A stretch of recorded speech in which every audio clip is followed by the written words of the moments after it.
You're listening to the Gamecasters.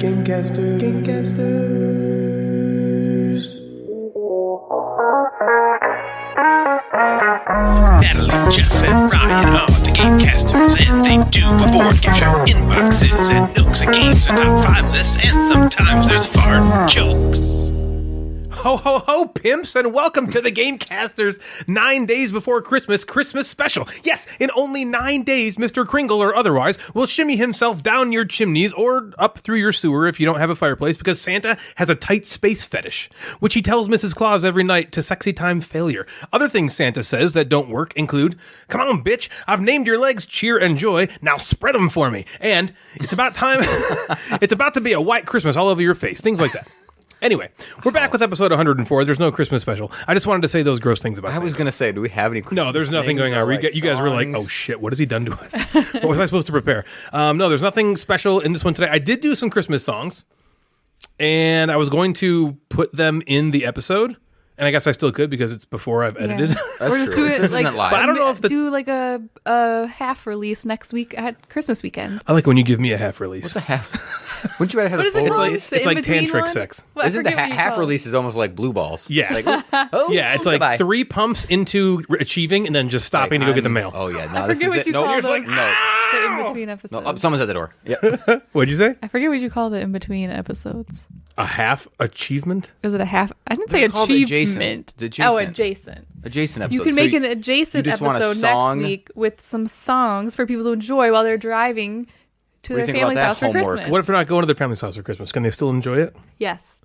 They'll be family friendly Natalie because gave they're you something Christmas to do songs. over the next That's week. great. Anyway, we've got a rather pedestrian episode lined up for you today, which means you can expect the same level of what the hell is he going to say nextness out of me, potentially heightened levels of exasperation from Natalie, and perfectly well-timed insertions of all shapes and forms from Jeff. Oh. What a year it's been. A banner year for board gaming. So many incredible essential-worthy games released this year, like little gaming sperms all over our gaming table. Also, a fuck ton of absolute dog shit ones that came out. Lucky for us, we don't really play that filth because they suck. This year has just been something else. Jeff and Devin birthed another human into existence. Yeah, we did. We celebrated our 100th episode. Yes, we did. Natalie and I had sex 87 times, not including hand and mouth stuff, according to the calendar on our fridge. Yes, you did. And I played Maria for the first time, which I think, and we all agree, is probably the highlight of the year for us. Spoiler. Yes, it is. Was the 87 times a spoiler? Is that what the spoiler? You were going to release that later? Natalie, that doesn't include hand and mouth stuff Hand for either and of you. mouth stuff. Sounds like That a was the disease. 87 was all full penetration. Stuff. Yeah, it was. The other stuff All was just penetration. like for fun. Yeah. That doesn't get... That's on a different calendar. Dang. We got Yeah, pretty good that's- sex That's in life. that's in the calendar on the mini fridge down here. Actually, averaged out, it's only like... It's not that much. It's not that for much. a whole year. what's 87 divided by 12? Why? I'll Because calculate. she said there's a lot of sex we had this year, and I was like, I don't know if it is actually. Oh. What does How many 87 times per divided by month? 12 do? Well, it tells us how many sexes we had per month. 7.25 per 7 month. sexes I think a that's month. decent Is the amount. 0.25... Especially if it's only penetration. If it's only penetration, so we're only talking penetration. 7 That's times more a than month. once a week. It does include Yeah, both... it's almost 2 times a week. Almost 2 times a week. 1.75 times a week. front penetration and back penetration. Considering Any- one whole week. any is penetration. off limits. Any tration. Yeah, any penetration. Any kind of penetration. Front tration, back tration, all trations. top front penetration. Yeah, top front trations. But not mouth. Not mouth. No, not trations. mouth penetration, but ear hole, nostril, How many mouth- bending the shoulder blades back. What did you say? Nothing that rhymed. That's a different calendar. I haven't compiled those Yeah, stats yet. Ryan only texts me with the penetration stuff. The other stuff I don't get notified. We got a bunch of great stuff lined up for episode 105. So after you deal with this letdown, you'll be happy to know that next episode we are bringing back the Gamecasters Awards, where we nominate games we loved from 2022 and come up with all the winners, as well as all of our 2022 stats. That as I'm saying this, I'm kind of realizing that nobody might give 2 redheaded fucks about that. But we're going to do it anyway. We've done it the last I give couple years. at least 2 redheaded fucks about it. I give at least 2. I wonder if only us, though, And care. it's- You think anyone else gives a shit? Whose show is this? I care. This is our show. You guys I think have it's so to sit interesting there. how much I played. I think it's interesting that Natalie Right. spent an entire year actually logging her Yeah. plays. We I didn't spend the whole kind year of doing that for nothing. berated Yeah. and chastised her into that, and Yep. she has done it. Join Yeah. the BGG Oh, yeah. Guild What did- 3678. I got to log the one we just played. You haven't logged it yet? You didn't run up with the stash in the Okay, back to this episode. We've got some games to talk about that Natalie is going to drop her pants, squat down, and absolutely shit all over. But before we get there, what's up with you guys? So I have something. Okay. Okay. I have been teaching this is my 11th year. Dang. I know. 11th year? We are old as fuck. I know. This thing's happening. Remember when we graduated? I do. Man, it was 11 years ago. I know. So I've been teaching there for 11 years, and one thing that I've been trying to get forever is a bowling team at this fucking place. Okay? I'm surprised that hasn't happened. Never had a bowling team. Thurston's never had a bowling team. We never had a bowling team when I went there or when you went there. But do they still do Nothing. the class, what's that sports class where you went to the bowling alley? They do, but you don't go to the bowling alley anymore. Oh, So it's Wii bowling now? Play a bunch of You're- badminton. It's or Wii something. bowling? I don't know. They just hit the Like shuttlecock toy around. ones. Yeah, they have like rubber ones. You just chuck it down the lanes. That's cool. Bowling balls, not other things. Now, so I've been trying to, and the athletic director was kind of like, I don't know about all this. He was like being stupid about it. Why? And then we got a new athletic director, and this other woman who is like an incredible coach, and just like, she just says things. She's like, we're having this. I'm like, okay, well, I'll help. Let's do this. And went to the athletic director, the new one, and said, I want a bowling team. And he was like, okay. So now we have a bowling team. Are you heading this up? So myself and this other woman, Elizabeth, are now the head coaches of both girls and boys bowling team. Wow. That's cool. What does that entail? It's awesome. So it's awesome. Here's why it's awesome. Because I've loved bowling forever. I'm Me jealous too. that the kids have a bowling team and I didn't. Yeah. But Fucking kids. there are Pieces of shit. Spoiled Should let them kids. know every Gen day. Z You lucky motherfuckers. fucking Zoomers. and Back in my day, we didn't have a bowling team. yeah, when I was your age, we had to roll the ball down the street. For fuck's sake. Up 3 miles of damn it. hills in the snow. But what's awesome about it is that there are a lot of we had tons of kids come out to tryouts. So we have a full varsity boys team, we had a full varsity girls team, we have like a JV reserve squad, The ones that suck. and the ones that suck. But there's like 20 kids that show up who suck. Okay, let me but ask you show this. up that How do bowl. you get onto varsity? What's the So we have tryout we have a process? pretty clear there's like 9 or 10 guys. The girls have 8 girls. They're all on varsity. So that's like our 8 team varsity girls. There's about 10 boys who compete every match for 7 spots. A couple of the boys that we have are swimming and playing basketball, so they're doing 2 sports because we kind of like popped this thing out of nowhere and didn't want to like cut them off of another Is it sport. like a winter sport? And yeah, it's all winter, so we're done like middle of February. Man, imagine having a bowling patch on your And- varsity jacket. Yeah. Sweet. We used to carry around a bowling ball. Yeah, Like kids carry yeah. around bowling balls. In there. I'm like, Awesome. that's like a That's weapon. cool. That is a weapon. Yeah. So we have when we have all 10 guys, the practice before we have kind of like a bowl off sort of, and we kind of watch what they bowl to then be in the top 7 for the varsity match the next day. Okay, so they get called up and sent back down. It's can kind of be, like the yeah. majors and the minors. Yep. So if the 2 or 3 varsity boys that aren't bowling varsity that day, they'll bowl JV, and then we then pull some of the sucky reserves. What's in. the highest average you have so far? Probably this kid Jaden is probably between a 190 and a 200. Damn. He's a good bowler. He thinks he's a basketball player. He actually found the podcast, so he might be listening to this. Oh, sweet. So- Go, Jaden. What's Yeah. the perfect 300? And 300. I know, this is 300. average. yeah, so No, I know. If you're What's averaging like a perfect game is 300. 12 Okay. strikes in one game is a 300. Okay. And But averaging close to 200 is insane. is great. Yeah, That's he's, insane. He's No, I know. he's That's a why I very was good trying to- bowler, Yeah. and he's one of the reasons. Him and a couple of his friends were the reason why I wanted to get this badly, because I know he's a good bowler, and I wanted to. But he's a basketball get player it going. too. Yeah, he thinks. He is he's good not. at basketball, But he's better at bowling. We keep telling him, I'm like, listen, you can make more money and scholarships. Just quit your fucking basketball. Yeah. Who Idiot. the fuck are What a you? dummy. But Are you? If basketball. you're listening to this, just Yeah, be done don't with be it. Your team stupid. sucks. Don't be stupid. Okay, People will cheer for the him. bowling team is. You don't where have it's the at. equivalent of a 200 average on the basketball. Yeah, Right? He might. Oh, really? He's He might good? just be really He's good. good. He is pretty Shit. good, but What an athlete. I know. Is he What part a- of the game what a group? jerk. No. What the fuck, Jaden? What's wrong with you? Get it together, man. But I'm like super excited. So we've already had a couple matches, and it's just cool to see the kids like doing something. Who do you bowl and, against? Our area, like so. No one's from around here, Like, but are we have you? like Melvindale, Redford, Union, Crestwood. The Dearborn schools. We have like. Have they had kind of bowling our- teams forever? Yeah. We're like Why did brand new to the Thurston never league. have a bowling team? I have no idea. Probably because of the athletic director. I don't from think my before. school had a bowling team. Farmington Hills has a bowling team. At least they do right now. Farmington Hills I has don't had it for remember at least a few years. Harrison having one. I mean, when I went to school. Maybe like North Farmington does. I know for sure. I don't know about Oh, the rich kids. Harrison. So you're the bowling coach. Yeah. That's pretty cool. What is the what's it like for like what is your commitment? What do you have to do? It's usually it's like 3 to 4 days a week. What's awesome is all of our matches are like right after school, like 3 o'clock. Because they basically, the bowling alleys want those kids fucking out the door before like, the the leagues leagues. come in at Yeah. like 6. Yeah. So we do that, and we practice every other day or so. So it's not like a crazy commitment. How they long get like is chicken wings practice? and pop and stuff. Oh yeah, or, they like- just go and like I think 10 kids are on the team just so they can order French Yeah, fries. so they and can get bowl. food. Right. Yeah, Yeah, Right. free bowling. yeah. Then they get free bowling all the time. It's cool because they're not like most of these kids aren't playing other sports. We're not taking like a dozen basketball players. It's not like we started like lacrosse where we're taking track kids or it's we started bowling. And It's there's interesting a bunch though. of kids that started. Bowling Not a is lot of other definitely on the sports in the decline. winter. I'm kind of surprised that you're just now Yeah. Thurston's getting a bowling Yeah. program, and And the- bowling's not really as much of and a the thing insurance anymore, which is and- really It interesting. still is fairly popular in Michigan. COVID hit it hard because it's one of those things where you're enclosed, you're inside. Yeah. But I think some of the alleys and houses have like come back. It's just weird. I used to love that was one of my favorite things feel was like to they go were like everywhere. what do you want to do tonight, guys? Let's go bowling. That is not. I just don't ever think to do that ever. And I Cam- love bowling. Cameron's Bowling's having a fun. bowling birthday party in a couple Yeah, weeks. that's There you true. go. He is. It's coming back. And yeah, so I'm that's like my new thing. So shout out also to Devin for like letting me kind of do this Take because this it's so on. fun. And she's now she's got more responsibility. Like she needs more.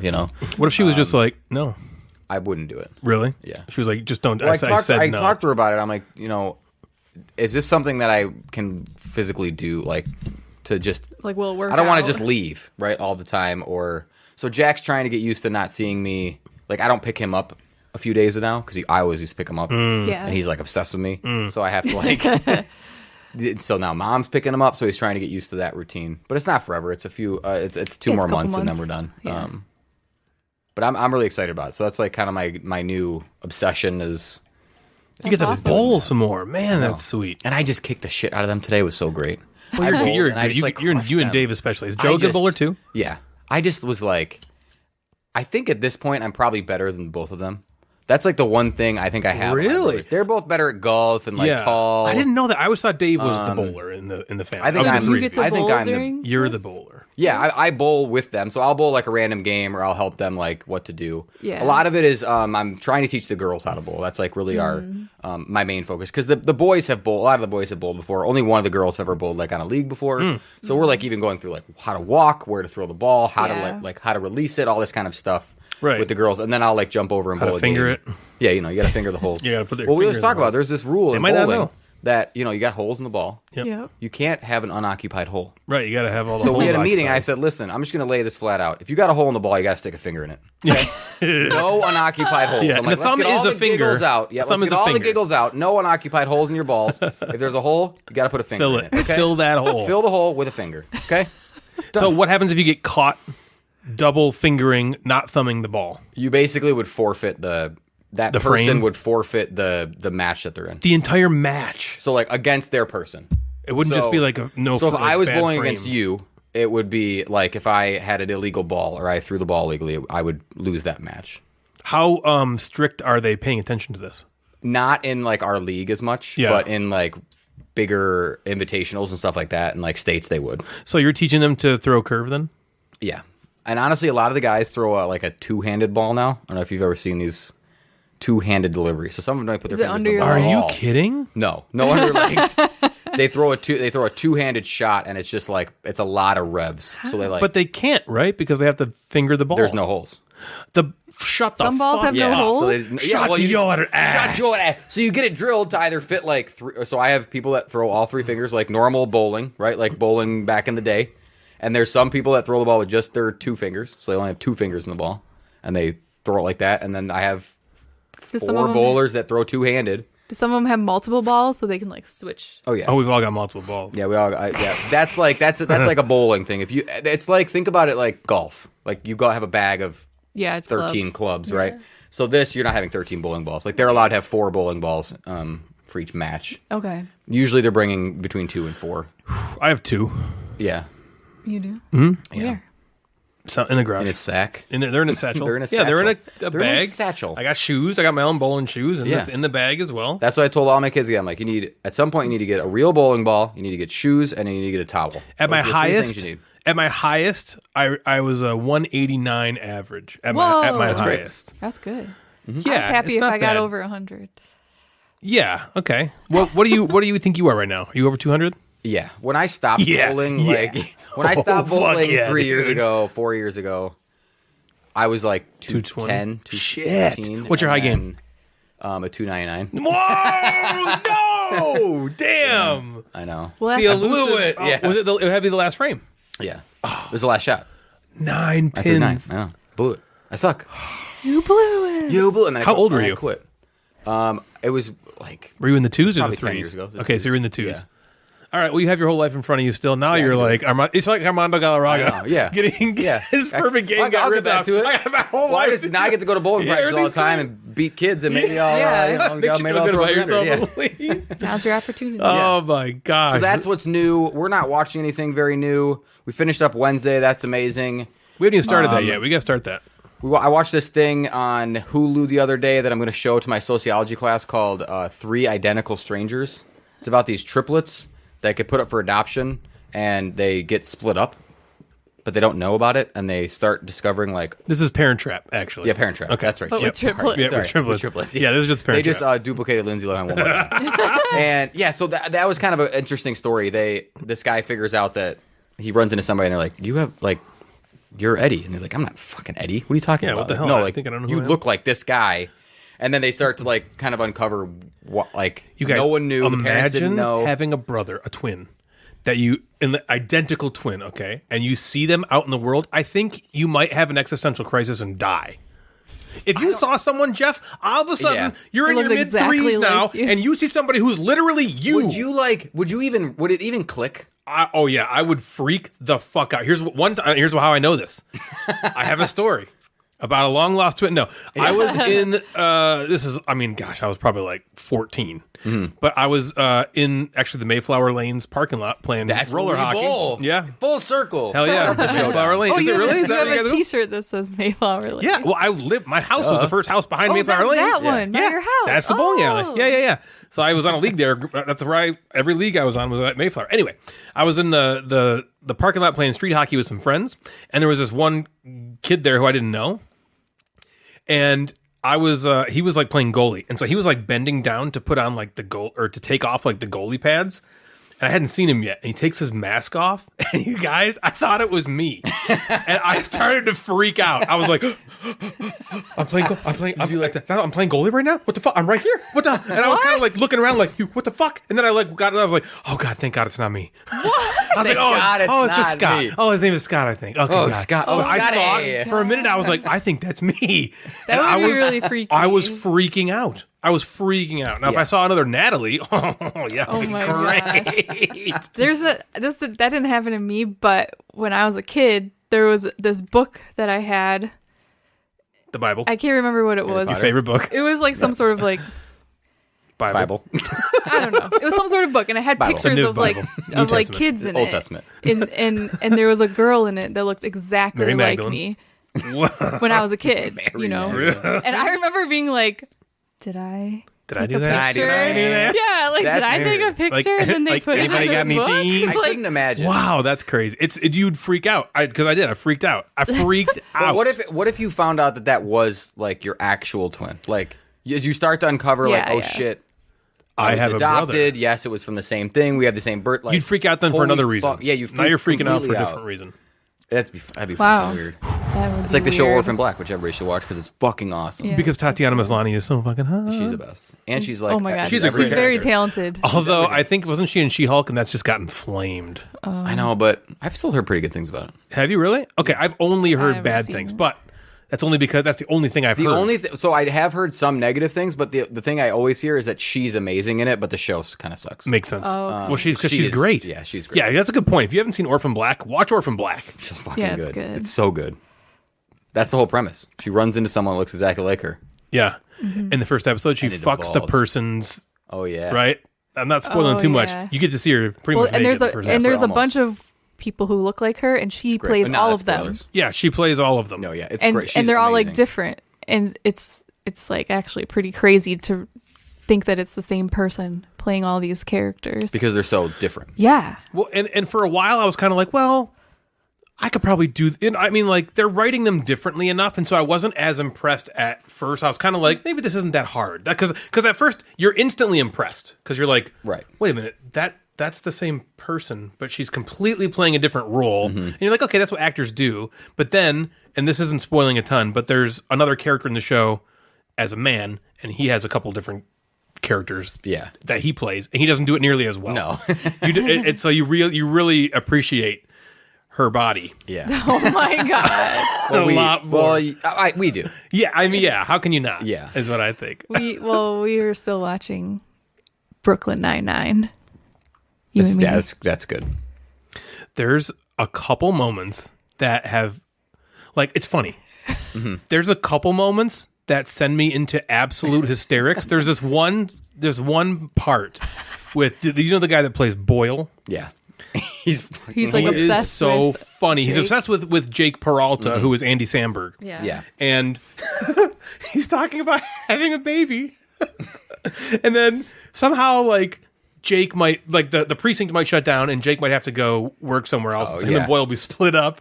And they're like, well, it's okay. You're going to have a baby and everything's fine. He's like, he's like, I don't want to know some stupid baby that never met Jake. He said, I don't want to hang out with some dumb baby. It's his baby. It's his own baby. son. It's his own baby. I don't want to hang out with some dumb baby who hasn't even met Jake. And I'm like laughing. I like lost my mind. It was so funny. There's little moments like that occasionally that like launch me into absolute hysterics. Yeah. But overall, I think it's just it's good. Yeah. It's just a solid show. There's not a ton of character depth. Yeah, that's like our compared to biggest. something like Parks and Rec. That's the biggest Or The reason that Office. it's not as good, or it's harder to like be invested in it, like those other shows, because there is no depth to the characters. Yeah, so it's really just You boils don't down even to know that Amy much Santiago's about them, really. face. God, I'm trying. Yeah, I know. Jeff, what have you been playing, man? We play games, don't we? We do play some Do games. we? And I always want to play more games. Do you? Yeah.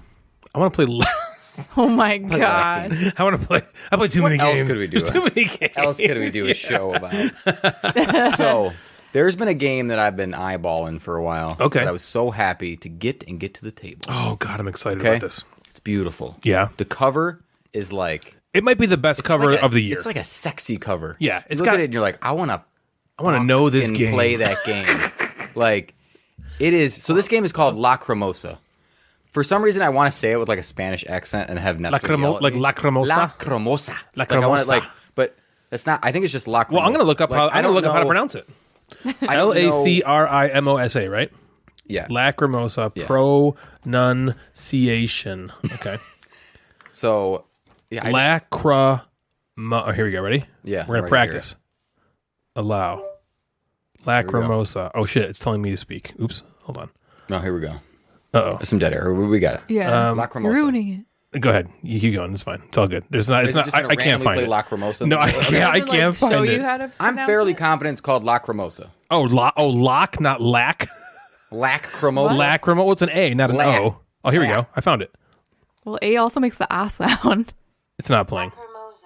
Lacrimosa. Lacrimosa. That's what I said. I don't know if people on the podcast are.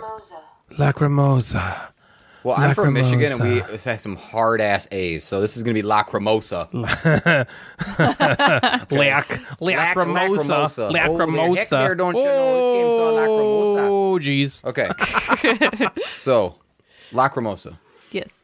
published by DeVere, and God, I just look forward to whatever they put out. Yeah, they're like doing good now. They're becoming a thing dumb that I sentence. like looking at. And this is, I think they started with some smaller box games like the what's that? The game Monster, about the Tiny Monster, Tiny Monster, and Silk. Silk. Right, these kind of the Castle Party. They had some small box games, and then they got Red Cathedral. Well, it's also a small And box that's like game. small box, but big deep. game. Big Yep. small box game. They had Bitoku come out last year, Big which box was game. one of my favorite games, and that was a bigger box. So I was excited when this one came out. Kind of advertised as like medium heavy, So lighter than Bitoku. lighter than Bitoku, for heavier show. maybe than Red Cathedral, or in the same weight class. Say in the same-ish weight. Yeah. Okay. So designed by Gerard Assini. Is I he don't nobody? think these two guys are nobodies, but I don't think they're somebodies. Does Okay. that make sense? Yeah. They're somewhere in between. I halvesies. looked up what they design and I forgot. And then Farron Renalius. Is that a name? It seems like it. Farron. Okay. Farron to be at a fair. Yeah. And DeVere is not like an American-based publisher. Right. So, who knows? These dudes, this could put them on the map. All right. Because, my God. So, like I said, the cover of this game is absolutely stunning. It's beautiful. And that grabbed my attention immediately because I'm a judge a book by its cover kind of person. And, but I'm not a book. He's not a book reader. He's not a book reader. Okay. He's a cover Listen here, looker adder. Yeah. But if he did read a book, he would pick it based on its cover. Yeah. Yeah. Cover looker adder, booker reader. Yeah. Okay. What? I need to tell you about the theme to start with because it's borderline nonsense. Okay, you Oh, ready for this? damn. I'm kind of bummed me Okay, out. let's see it. But maybe just for me. Okay, I'm not a music person. I don't understand it. There's like music sheets and notes. I quit band in the 5th grade because it took away my recess. Would you play trumpet? Played the trumpet because my brothers played the trumpet, and I was like, Yep. I gotta be like them. And then I was like, fuck this. I don't like this at all. Fuck. I want to be the band. Spirit King. I ain't being in a Yeah, band. no, I'm gonna be fucking. I'm going to be nerds. cool. Yeah. I choose to be cool. There's this Friends episode. They're like, you didn't read Lord of the Rings in high school? No, I had sex in high Yeah. school. Yeah. Yeah. So, Wolfgang Amadeus Mozart is dead. He died. Okay, this is. I He know. died a while ago. Spoilers. Okay? I know. He died a while ago. I've seen and apparently, Amadeus. on his deathbed, he was composing the Lacrimosa movement of his Opius Requiem, which sounds kind of gross. It does. So he was, I guess, is it writing, composing music? Composing, yeah. He was Both. composing Both are music fine. on his deathbed. It was unfinished. So this Lacrimosa movement is unfinished. okay. Okay. And he died. So whatever the fuck all this stuff means. Okay? Did someone take over? Or you're taking it Yeah, over? so you are sponsors. Follow me. Okay. You meet with the widow to gather funds to complete the work. You reminisce The and widow recall Mozart? memories of Mozart, so the widow will portray you in a favorable manner. To And whom? you will then become, bless you, one of the greatest Mozart patrons, essentially. So you're just basically you're just a very- slobbing his dead knob. Yeah. It's like an elaborate his- backstory to the widow for Mozart. a board I game. don't understand. That's weird. What a I weird don't get theme. it. That's a weird theme. I get a lot of things, not that. I don't get it. I don't get it. Listen, the man doesn't Okay? get it. I don't get Look, it. he doesn't fucking understand. You can mess with me all you want about music shit. I don't get it. Listen, he doesn't know. I don't know. So He doesn't fucking get. He doesn't. I Jesus guess- Christ, he Fuck. doesn't get it. You guys, Stop What it. the hell is your deal? I don't He fucking doesn't get it. fucking Okay? understand. Okay, I get you play online. Okay, great. You play board games online. Cool. I get it. And This we'll be shit, I right don't back. get. There's things he gets. This is this not is one not of them. one of. Okay, music. So you're patrons. If you'd like to be one of our patrons, you can go to www.gamecaster.com/patron. That's something like that. If you type in Patreon and Gamecasters, you'll find it just somehow. give us your money. You'll get it. Or just send us your credit card information. I have So, I have an extensive You're Amazon trying wish to get list, this piece of work completed. but not That's you. it. But not me. I'm trying to work with people to Yeah, get this you and thing others. completed. By telling Because stories I'm to the not a widow composer. Mozart. I'm not good. Yeah, you're just a. I'm patron. trying to find some other composers and some other people to do this for Mozart. Okay. Okay, let's move on. Damn it. That Okay. bums me out. All right. But okay, this is also coming from me where I don't know what the fuck any of that means. Like I read the word opus and I was like, okay, the Mr. Holland is the only opus that I know. Yep.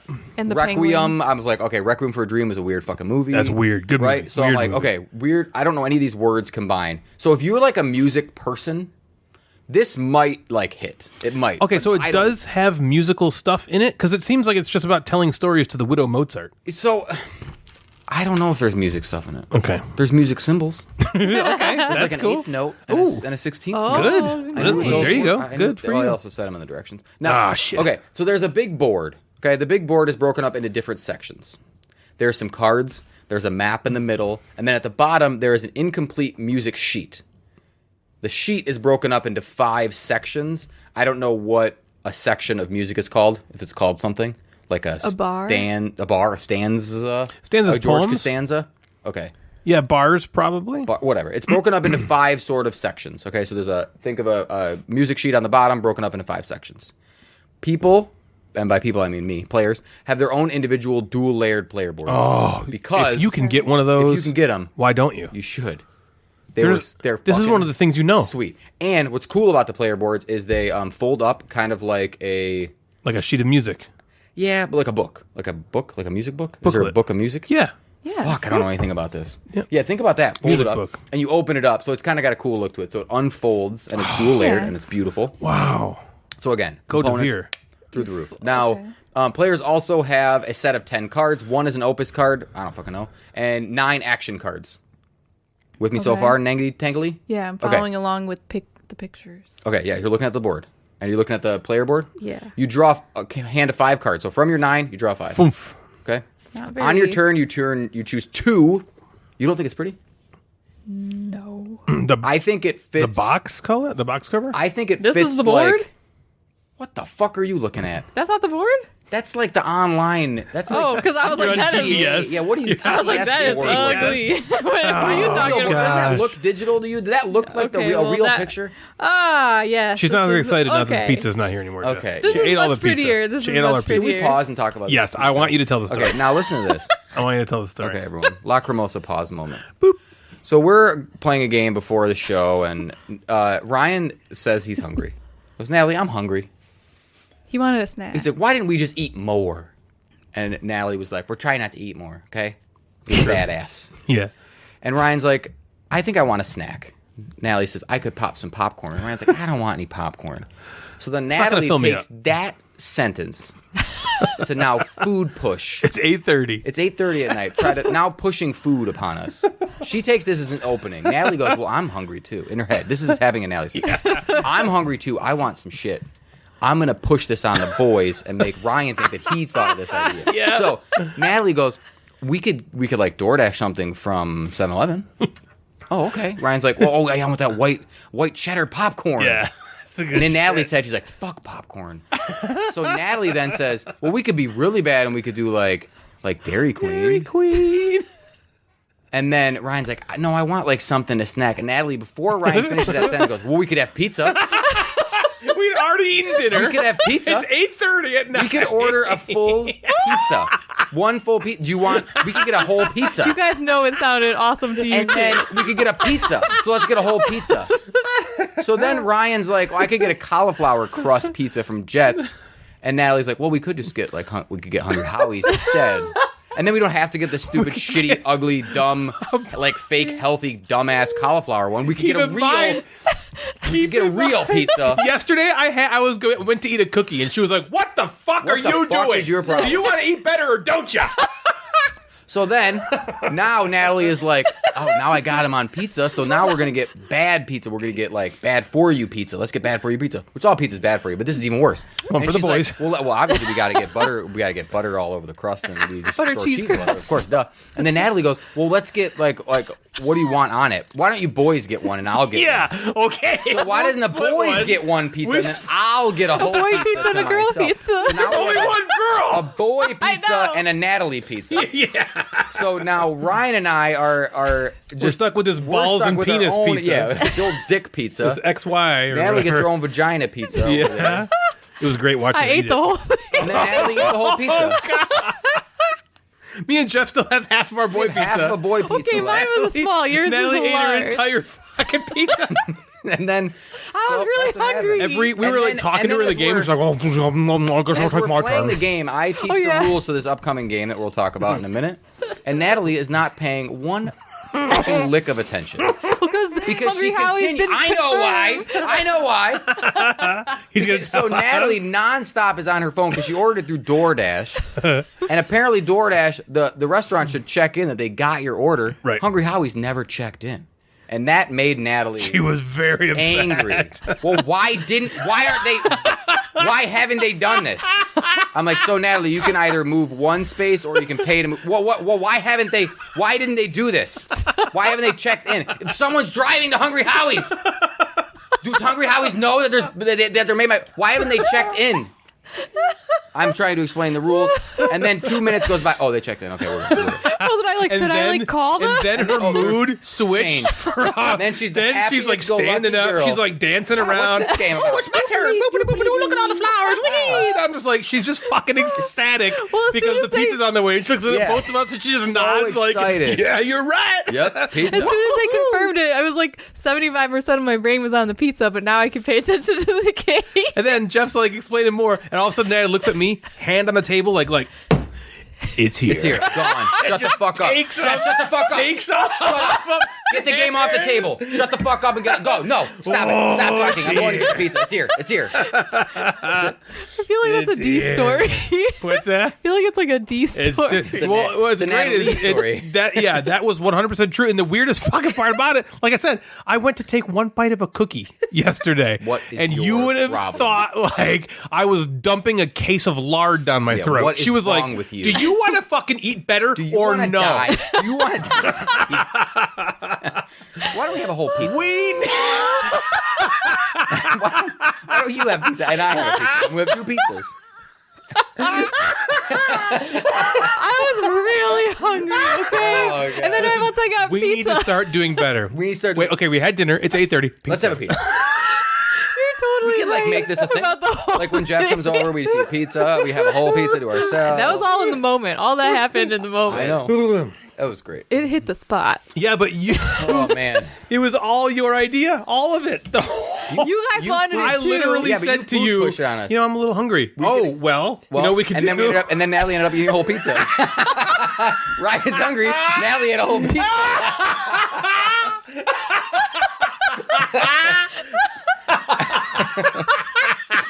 Ridiculous. Do you want to eat better or don't you? Let's get a pizza. Let's get a. One for me. That One was for you. yesterday. It's the weekend now. Oh, it's the weekend now. Friday 8:30. After we already had a sensible dinner, we had a nice had broccoli with our dinner. ribeye with some broccoli. You know, steak. Oh my god. So what'd you have for dinner? I had steak and broccoli, and then 3 hours later I ate a whole pizza.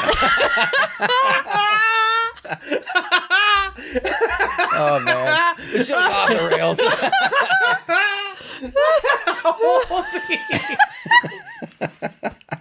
Oh gosh, that's so fucking funny. Okay, so anyway. what was this game? It's Lacrimosa. Oh my god, Let's talk about music. Lacrimosa. Okay, what was I talking about? Lacrimosa is 16th beautiful. notes. It's about music. You have your own player board. You have your own You pizza. got some cards. You got your own pizza. Boys pizza, girls pizza.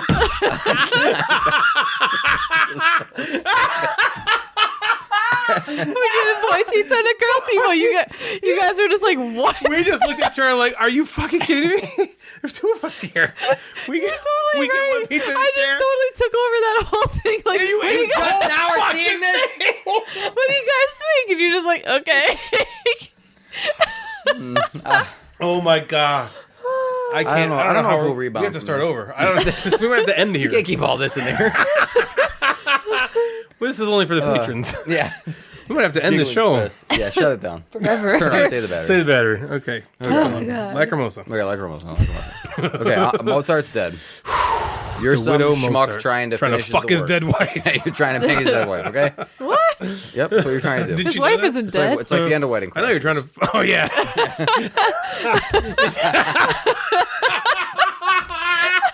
Right.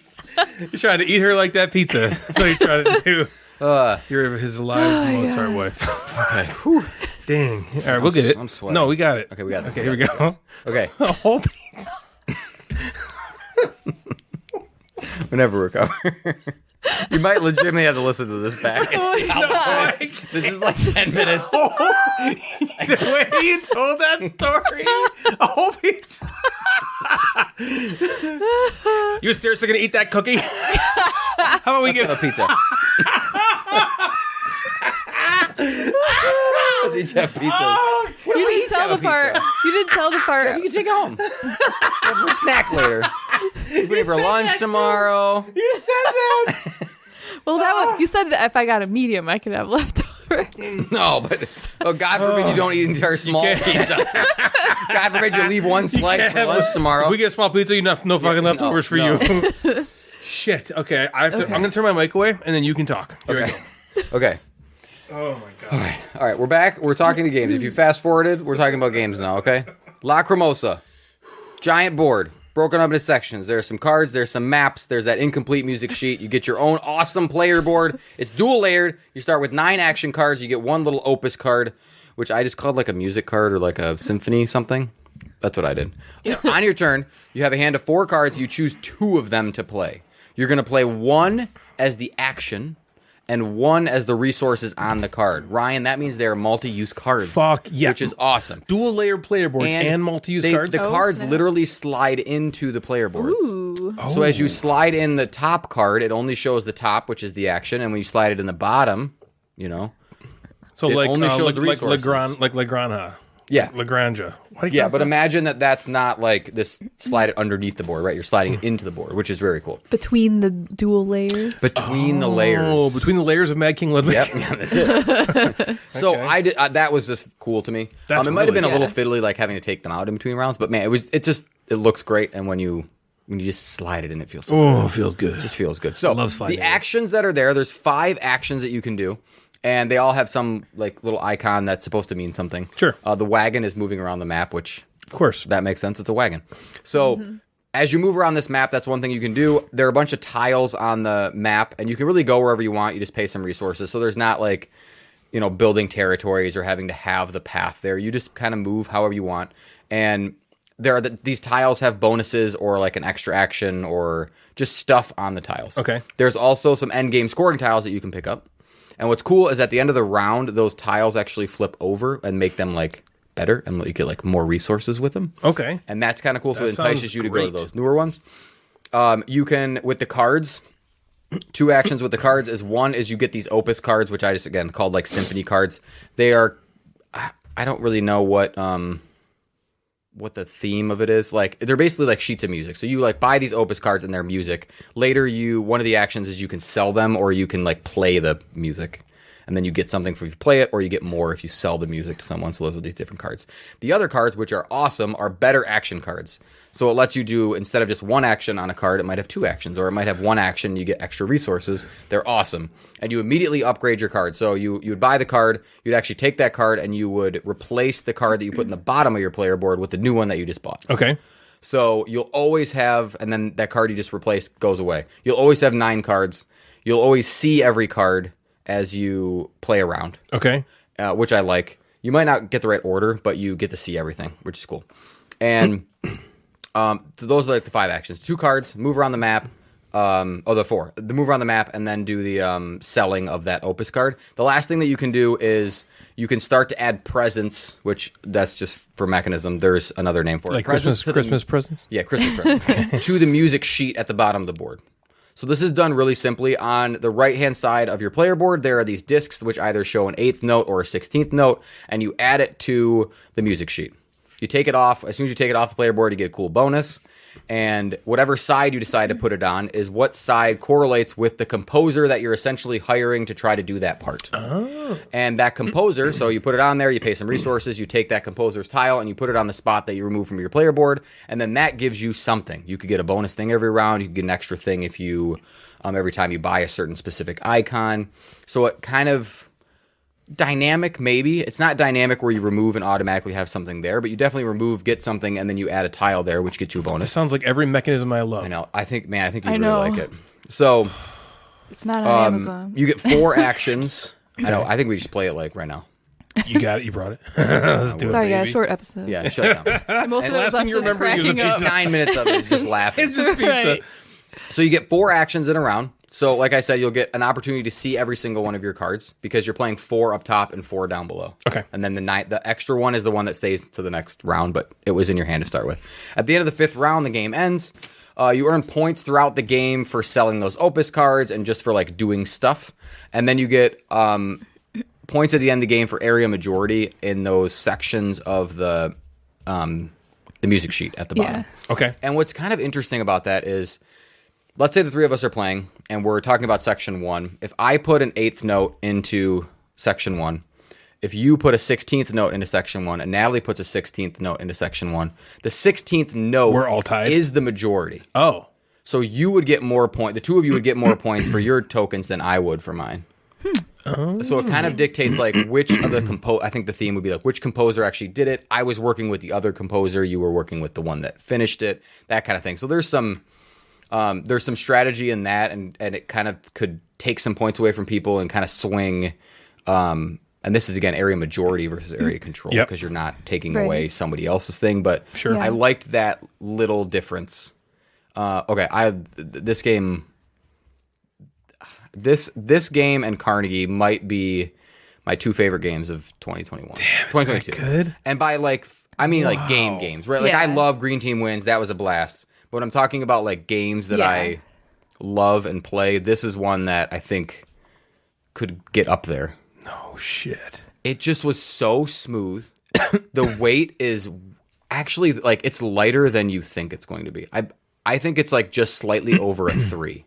Oh. Which I think for us like hits that That's like just perfect. Yeah, that's a great I read, so, I'm looking at the game. It's a big box, right? It's a big setup, lots of cards. I'm like, okay, let me pull out the rules. And I read the rules. And I'm like, this is not... Yeah, it doesn't seem this that is difficult. easy. This is kind of simple. That's what you want. Here are these 5 actions that you can do, and you do them by playing these cards there. Yeah. And that was what I loved about Arc Nova was... Arc Nova is really complex in how you want to like combo things and create your zoo.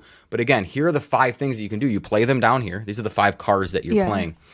And then as you buy more cards in this game, in Lacrimosa, now you can do 2 actions on your turn. And I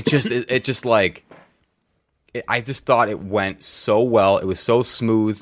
We always talk about like loving the flow of a game, and I thought this just had it. The rounds were pretty seamless in between. You take the cards out, you flip those tiles over, so they're even like super awesome. There's like little bonuses for things that you do at the end of each round. So maybe in the first round, if you wagon more, you might get a couple more points. So that might entice you to do something there. The multi-use cards I thought were great. You really have to value the cards and make decisions on what actions and what give you like the most resources or what resources you want. Because to start the game, I only have one action card that gets me. I don't know if it's the music sheet one or a different one, but I only have one of those cards that does one action. If I immediately discard that card, I'm kind of stuck, right? Yeah. So I have to think about, all right, I want that card, but now I have to get rid of the other card. So trying to plan, okay, well, that card is the same action that I'm getting rid of, but it's a little better. So that makes sense that I might want to get rid of that one to start with. So making sure you kind of upgrading the right cards and not like sticking it to yourself by getting rid of, oh shit, now I only have one wagon card and I need to be able to wagon more and I can't. So I loved kind of that decision making. And the better cards with the better actions on top also give you better resources at the end of each round. And the resources were kind of cool in how you spent them. There were these ones that you sort of had temporarily throughout the game. And then there were some that you could collect that you could use permanently, but they were the same. They could be spent simultaneously, but you lost all of them at the end of a round. Okay.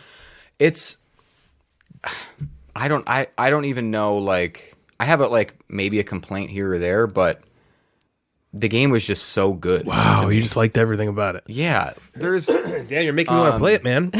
There's some things with, the market of cards has costs, right? Could you not see a card you necessarily wanted or a symbol that maybe gets you more points here or there? Sure. Yeah. You might not have enough money to move to the wagon. You might move the wagon in a spot that I now can't do the next thing. But again, that's just playing a Euro game. Someone takes your spot. Right. Yeah, you got to figure out what to do. That's like the worker placement sort of conflict in there. I thought there was enough interaction between people, but not too much where I felt stuck all the time. Because I'm playing my 9 cards. I'm not playing like, oh shit, you took the candle action to take a card. Now I can't, right? It all comes down to my I like that. card draw. A downside of that could be that, all right, you get ready for the first round. You're like, I'm first. I want that card. And you draw your 4 cards and you don't have the action card that lets you pick a card. So that could be like, shit, I can't do that action right now. But it didn't feel like in games that you hate, like Broom Service or is it Ora Labora that had the follow? It didn't feel like that. Like, it didn't feel like, oh, well, now my turn is completely fucked. You just had to rearrange maybe what you're doing, and it's probably not, like, the most important. But everybody has those moments of, like, oh, I really wanted to wagon, but I can't. Or I had one where I wanted to wagon somewhere, and then I couldn't. Like, I bought a card, and I put it in there, and I was able to buy another card. But in that moment, I would then have to discard the card I just bought. Right. So I was like, shit, I can't do that. That doesn't make any sense. So I really liked it. Maybe I could be like, oh, pulling the cards in and out of the slots were annoying, but like, I'm not gonna fucking. Who'd you play it with, and did they like it like you did? Yeah, Joe and Bill both really liked it. I think Bill had a little write up on BGG that he was kind of like, yeah, we don't know anything about the theme, but he's like, the game is great. Joe really liked it too. Joe was like 2 turns in, and he was like, I really like this. I was like, sweet, That's cool. And that might be the biggest complaint, but theme is almost lost on me for the most part anyway. Yeah, same here. That doesn't bother me. I'm a little disappointed only because I was interested in that theme a lot. Yeah. When I heard about it, I was like, oh, and maybe actually, it would a hit theme you. I really maybe like. you'd be like, oh, this is cool. Like, maybe you know a little bit more about the music scene or the composer scene, and I don't. And I was just like, this is fucking nonsense. Yeah. You know, you call these cards something, and I was like, this isn't going to make any sense to me, so I need to call them something else. These are your symphony cards, and if you want to play a symphony or sell them, this is what you do. Yeah. And that's not what they're called, but that's what I call them because when I explain this game to Devin, because I think she'll really like it, I'm not going to call them opus cards, you know. Right. But if I'm not getting into the theme, it felt like nonsense. Yeah. A little bit. But I don't give a shit because everything I was doing was just so fun and so awesome, and upgrading those cards and multi-use cards is so great. Hell yeah, multi-use cards are the best. The area majority was cool. It didn't feel like you were boned ever. I think Bill got out to a really far lead, and Joe and I both kind of caught up. I think Joe ended up winning, so it didn't feel like we were out of it in the game. Yeah. Right. Even though you felt like you were behind. Yeah, I thought there were some different strategies. I went heavy on some endgame points, and I ended up scoring a lot more endgame points than they did. They were ahead of me at the end of the game before I totaled those. I don't know. And maybe a second play it'll fall, or it'll just be as awesome. But man, the first play, this and Carnegie are in the running for my favorite 2022 games. Ooh. So maybe in the next episode, That's big. that might be my nominee. There are so many good games that came out this year. Yeah. This might be one of the best years that I can remember in a long time for games that, for me personally, Yeah. are Probably like a lot of games high that on were my I know. list. Do you think a lot of games that were kind of got held up because of COVID came out this year? I don't know. Yeah, I have no idea because games still were coming out Yeah, I in know. 2021 and And 2020. this, So you know, because That's true. I do not know. We're going to have probably 2 essentials from 2022 Right. in here pretty soon. Yeah. And those games are those are lighter. Guild of Merchant Explorers is one, and then should we spoil the next one? But no. No, Guild of let's not Merchant spoil it. Explorers is one, but that one's that's a 40-minute kind of lighter game. This at least can give you more of a little bit of heavier game feel. It Sure. would feel like you played Castles of Burgundy or Amerigo, and you're like, I got a game in an hour. or like Carnegie. Or like Carnegie, and man, it was just, I don't know. I loved it. 4 Damn, thumbs up. you're hyping it up, making me want to play it, man. Lacrimosa Want to play it like crazy. by DeVere. Bingo. Sweet. Well, every year for Gen Con, we make that list I talk about every time I talk about a game from Gen Con. And number 12 on that list for me this year was a game by Smirk and Dagger that sadly wasn't at the convention. I was so pumped for this one, and when it wasn't there, I was pissed off at Natalie about it because I have to take my misguided rage out on someone. You have your hand in the air? Yes, my lady? What? You said Smirk and Dagger, but the box says Smirk and Laughter. So okay, the company is Smirk and Dagger, but they have a lighter games line, and that lighter line is titled Smirk and Laughter. I see. Right. I have a suggestion for them. Yeah. Their company should just be called Smirk. Yeah. And then they have their Dagger line, and they have And their laughter line. that's Yeah, it is Because confusing. It's confusing. It is and confusing. people don't know the difference. But Or they're it is like, a family. Why does it / not list this family. publisher as Smirk and Laughter? But I thought they were Smirk and Yeah, it's confusing, because but I that's saw that basically on what the it box, is. and I was like, I've heard of Smirk and Dagger, but this says Smirk. I meant to ask you about it, but I forgot. Yep. Now you know. Well, many months later, it finally came out to the public, like Anderson Cooper, and this cute little game is called Anderson Booper. In Boop, 2 players. It's actually called Boop. I just said Boop. In Boop. I said Boop. In Boop. Say boop. I said Boop. Boop. Betty Boop. In Boop. It doesn't even sound like a word anymore. He went to log Boop, and Stop saying Boop. Why does it sound so you weird? said 2 times. You said boop. he went to log Boop, and he was like, I played Betty Boop chess or something. It's called Betty Boop Checkers. And then Checkers. it said in parentheses, AKA Checkers. Oh, just regular checkers. I know. So the regular Checkers in Board Game Geek is logged under Betty Boop Checkers. Oh. In Boop. Okay, in Boop, 2 players are trying to be the first to get 3 of their cat meeples in a line, either diagonally or orthogonally. Simple, right? Wrong. It's so fucking difficult, you idiots. At the beginning of the game, you have 8 kitten meeples and 8 chonker cat meeples, but you are only allowed to use the kitten meeples at first. All you do on your turn is you take one of those kitten meeples and place it anywhere on the board. And the board is like this fishbone comforter made of this cloth over foam. and it sits on the bottom of the box and simulates a little bed that the cats are jumping on. It sounds like cuteness overload, but really it's just wooden pieces on an upside down box. Okay, so this comforter is really a 6x6 grid. And like I said, on your turn, you simply take one of your kittens and place it in any square of this grid. If you placed that kitten adjacent, diagonally or orthogonally, to any other kitten, that kitten gets booped away one square. Boop. If there are 2 kittens in a row, and you place a kitten on the end of that row, the adjacent kitten does not get booped away because it's blocked by another kitten that's right next to it. The goal is to make lines of 3. As soon as you make a line of 3 kittens, all those kittens come off the bed, are removed from the game, and are now replaced with 3 cats that you can begin placing on your next turn.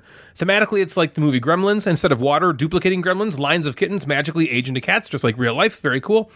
Remember, to win the game, you need 3 cats in a row. The thing about the cats is that when they're placed on the bed, they will boop everything, but kittens cannot boop them.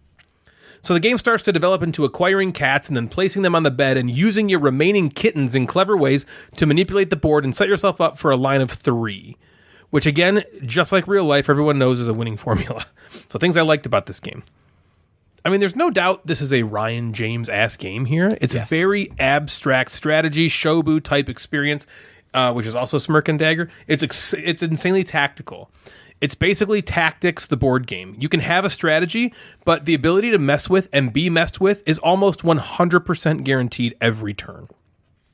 Your opponent can almost mess with anything you throw at them with ease. So the game is really about seizing opportunity that comes from something you didn't expect. I have plans of what I'm going to do and what I want, but Natalie invariably ruins that every time it's her turn, and so then you're forced to pivot and find winning situations out of this new mess that has been created. And it's wonderful. I like that.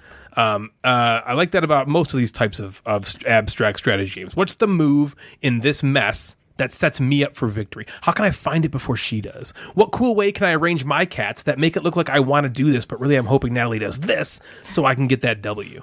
The components are fine. The little cats are cool looking, and the bedspread comforter thing is a nice touch. It's got a pretty chintzy feel, though, overall, kinda. There's nothing to it. Like, if you picked up the box, it would feel like it's empty. What's the price point? It was $30. Okay. MSRP. Isn't it just like a blanket? And it's literally cat. 16 cat meeples, and the blanket is just to be cute. Yep, you don't need it. Yeah. Well, it's just also a grid. Yeah, the blanket is a cool way of having grid. You could just have the grid could just be printed on the back of the box. Yeah, it's cool. It is cool, right? But it could be just as cool and be $20 and less. You know what I mean? Yeah, it could definitely be half the price given the components you get. It's nothing. Yeah. So things I didn't like.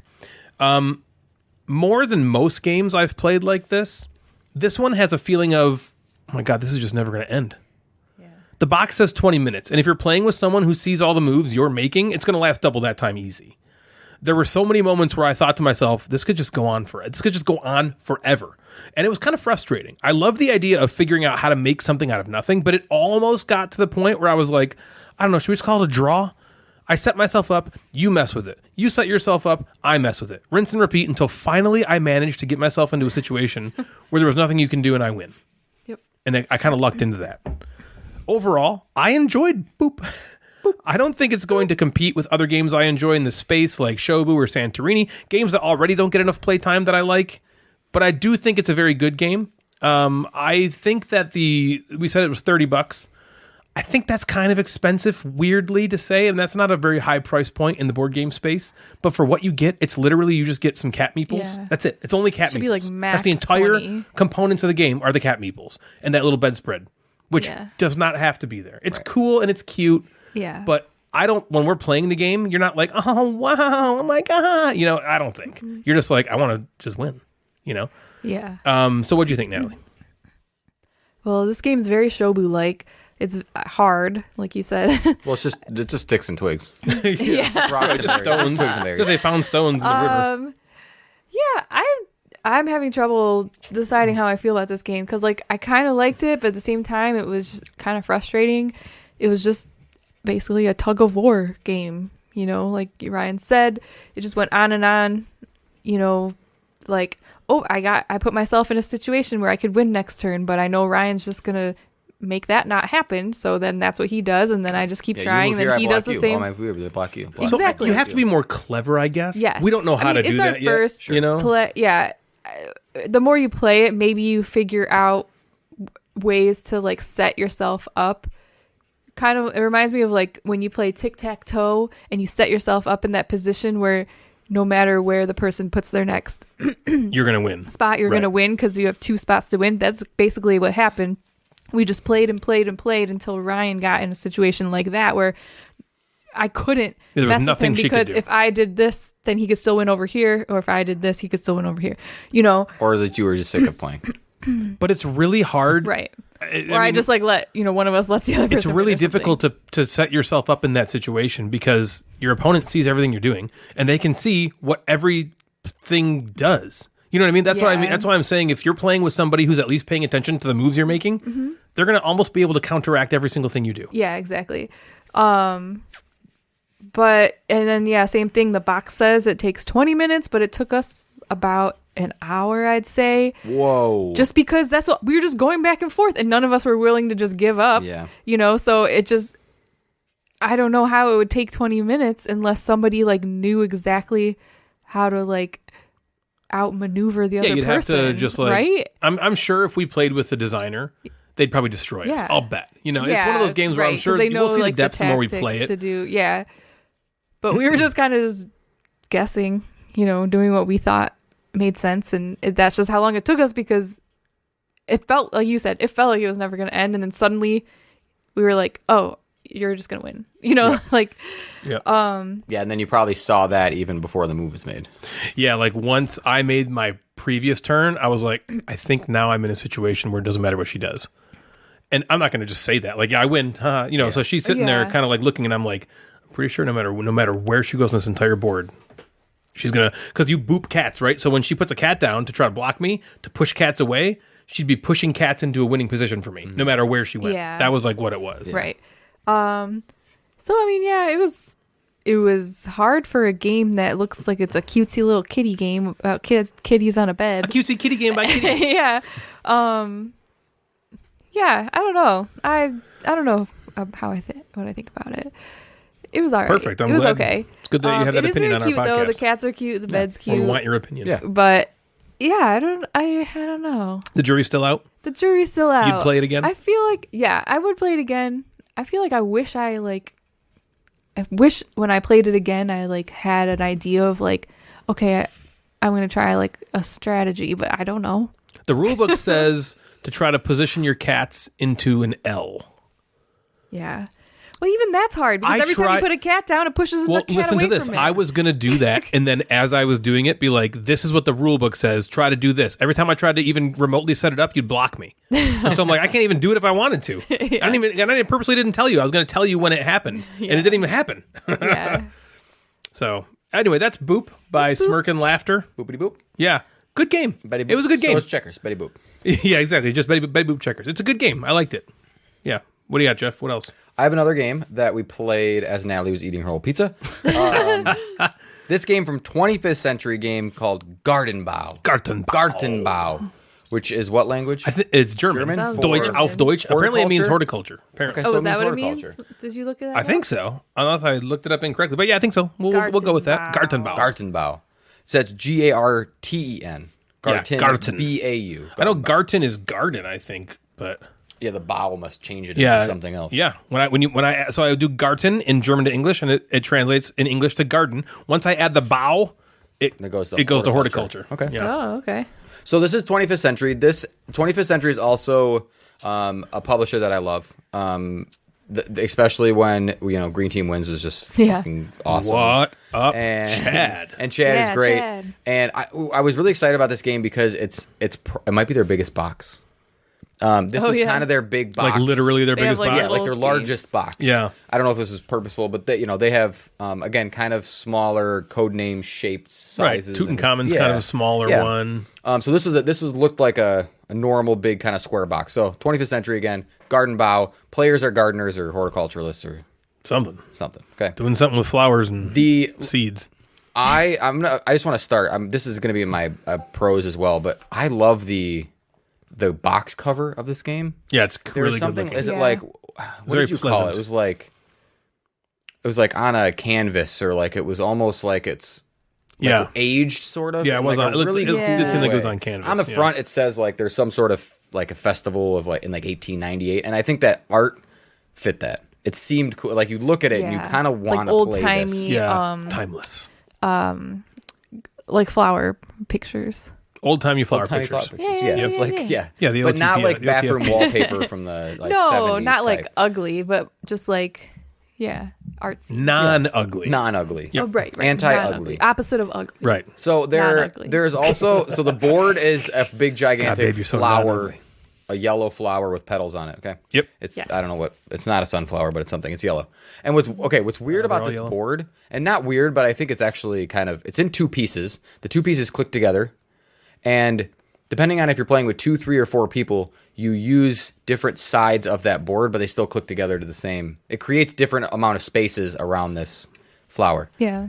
Interesting. It's cool. It also makes for because every game that you play that has 2 players, it's like don't use this or block off this space. This 2-sided board technology has allowed for the board to look uniform and look kind of really nice as you're playing it. So anyway, And you didn't have to be like, just, like you said, skip don't that use one, that or that's part. not there, Yeah. or there's some goofy thing blocking it. It kind of added to it. So board is a flower with petals. There are seed tiles that are on these petals. Okay, there are now plant tiles that are next to the board that you can buy, and then you have flower tiles in your hand. Are you with me? Yep. Yes. Seeds on the board, plants next to the board, flowers in your hand. Seed, plant, flower. Seed, plant, plant. Flower. Seed, plant, plant. Simple flower. Okay. You are getting these tiles from the petals through this kind of rondelle movement. Okay. You're moving clockwise around there. You can go to the next open space. If you skip a space, you got to pay some shit. And that's kind of like rondelle movement. Yep. Instead of getting the seed tiles, you could move. You could move it over slightly. You could go to a slightly different spot, and you could get the plant tiles, or you can use the tiles from your hand, which are the flower tiles. So, whenever you place a tile, you're actually placing it into your own personal Gartenbau. Okay, everything's Gartenbau. Everything's a Gartenbau. So you're placing it in your own area. Think of any tile placing game you've ever played in your life. Ever. You have your own personal tableau building, but this now has seeds, plants, and flowers.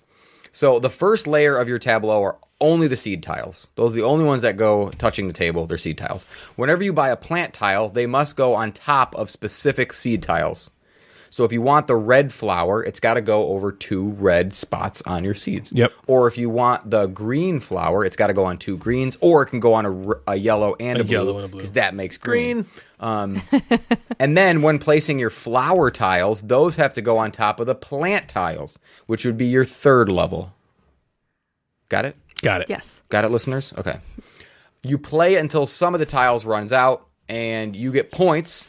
You basically look down at your tableau, and you get points for what's visible, and you only get points for the plant tiles, which are the 2nd level, and your flower tiles, which are the 3rd level. And the flower tiles all kind of score differently, again, like the vast majority of tile Placement games. Yep. And we played with the basic tiles, which scored a little easier. There are some more advanced tiles that literally are kind of like all the other tile placement games, where a lot of it looks at adjacency or looks at what's on the board and what's not on the board and what's outside. Okay. I like tile laying games. That's something that I enjoy doing. I like between 2 castles, quadruples. I like these types of games where I'm building something in my own tableau. Agreed. So that had this going for it. Koi. Yeah. That game was good too. That was That's good. 25th century. Yeah. Fish, flowers, they got all the Rocks, yeah. naturey things. Yeah. Rocks. Dragonflies. There's dragonflies in this too. Dragonflies in this. And so what I liked, I thought the rondelle was a decent way to get tiles. I liked that you could skip over. So Natalie was in a spot. I couldn't go there. I had to go to the next one. That reminded me of Ishtar. Just straight up just kind of blocking that thing. But you could also sort of delay that and drop down and buy something else and then wait for Natalie to leave that spot so then I could go there. I did that a few times. I enjoyed. I like the puzzle of where to place my tiles to do the best thing possible. And I'm not going to take some of Ryan's points or Natalie's points. But I also like that there are like these advanced tiles that are in the box that create, because so the tiles that we played with were the beginner tiles. We all had very similar tiles. We all were looking for our flowers to almost be the same thing. Our flowers all gave us 16 points here, 20 points here, this kind of points here. I like that it gives you this variability of adding. Now, Ryan's looking to make these holes in his thing. I'm looking to make, lines of the same purple, which would kind of change maybe the objectives of what we're all kind of going for. On the downside, I don't know if anything was really overly exciting about the game as you were playing it. I know I'm again not trying to steal some of Natalie's points because she made a very good one. I'll chime in with later. I would say if I'm picking between a game like this and like Acropolis, which I also think has this cool like stacking on top of thing, I'm picking Acropolis because of I'm sorry, Natalie. It's okay. Because of the time. I think this game took maybe 20 minutes too long.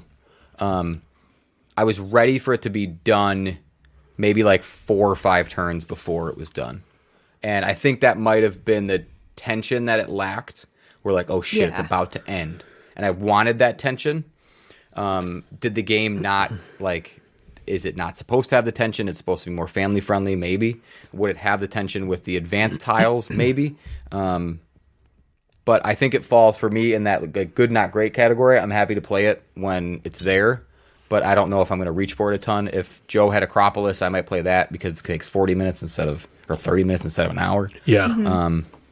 Should we go clockwise or should we go to Natalie because we steal all our points? No way. Okay. Here we go. That's rude. Sorry, babe. Love you. Sounds like you don't. It does. It sounds like I don't. Sorry. So sorry. Okay. Yeah. I liked this game. I the whole time I was playing it, I said this a few times as I was playing the game too. I felt like I knew what I was going to do for almost the entire game. It wasn't like. Yeah, you did say that. I'm like, I don't even know what I'm doing right now. Yeah, it's funny. I was you're like, I know my I was kind of like, turns. I want my turn back. And the second was my turn, I was like, did my thing, took my stuff, and I'm just ready for my next turn. I know. I felt like I took like 30 seconds on a turn. I was like, oh my God, everyone's looking at me. No, yeah, I felt like I knew within 1.1 second the entire game what I was going to do. And I was kind of excited about that at first because I was like, I got a plan. It's working. I'm making it, and I'm excited, and I think I'm doing really well. And I was like, I think I'm crushing it because everything is working out. I kind of read into it too much, probably. I think I read into the fact. I was like, okay, they seem like they're kind of not sure what to do. I know what the fuck I'm doing. Crush them. Yeah, well, not that I'm going to crush them, but I was like, I feel like I'm doing well, and it felt good. Yeah. It felt good that I was doing well. And then the point that Natalie is the one that made this point at the end of the game. That this is why Jeff didn't want to steal our thunder. Sorry, but we both agree. I'm going to do it again, but it's the time. The time kind of ruined that for me because I felt like I got this awesome thing going and I did that kind of quick. I did it quicker than them. And I wasn't rewarded for that. Because we had plenty of because time. there was so much. It was like there was almost half the game was still left. And there was no way for me to, like, I could have, I guess, just taken tiles to try to run the game out faster. I still don't think I would have been able to do that single-handedly. Yeah. And I still had stuff I had to, it would have been.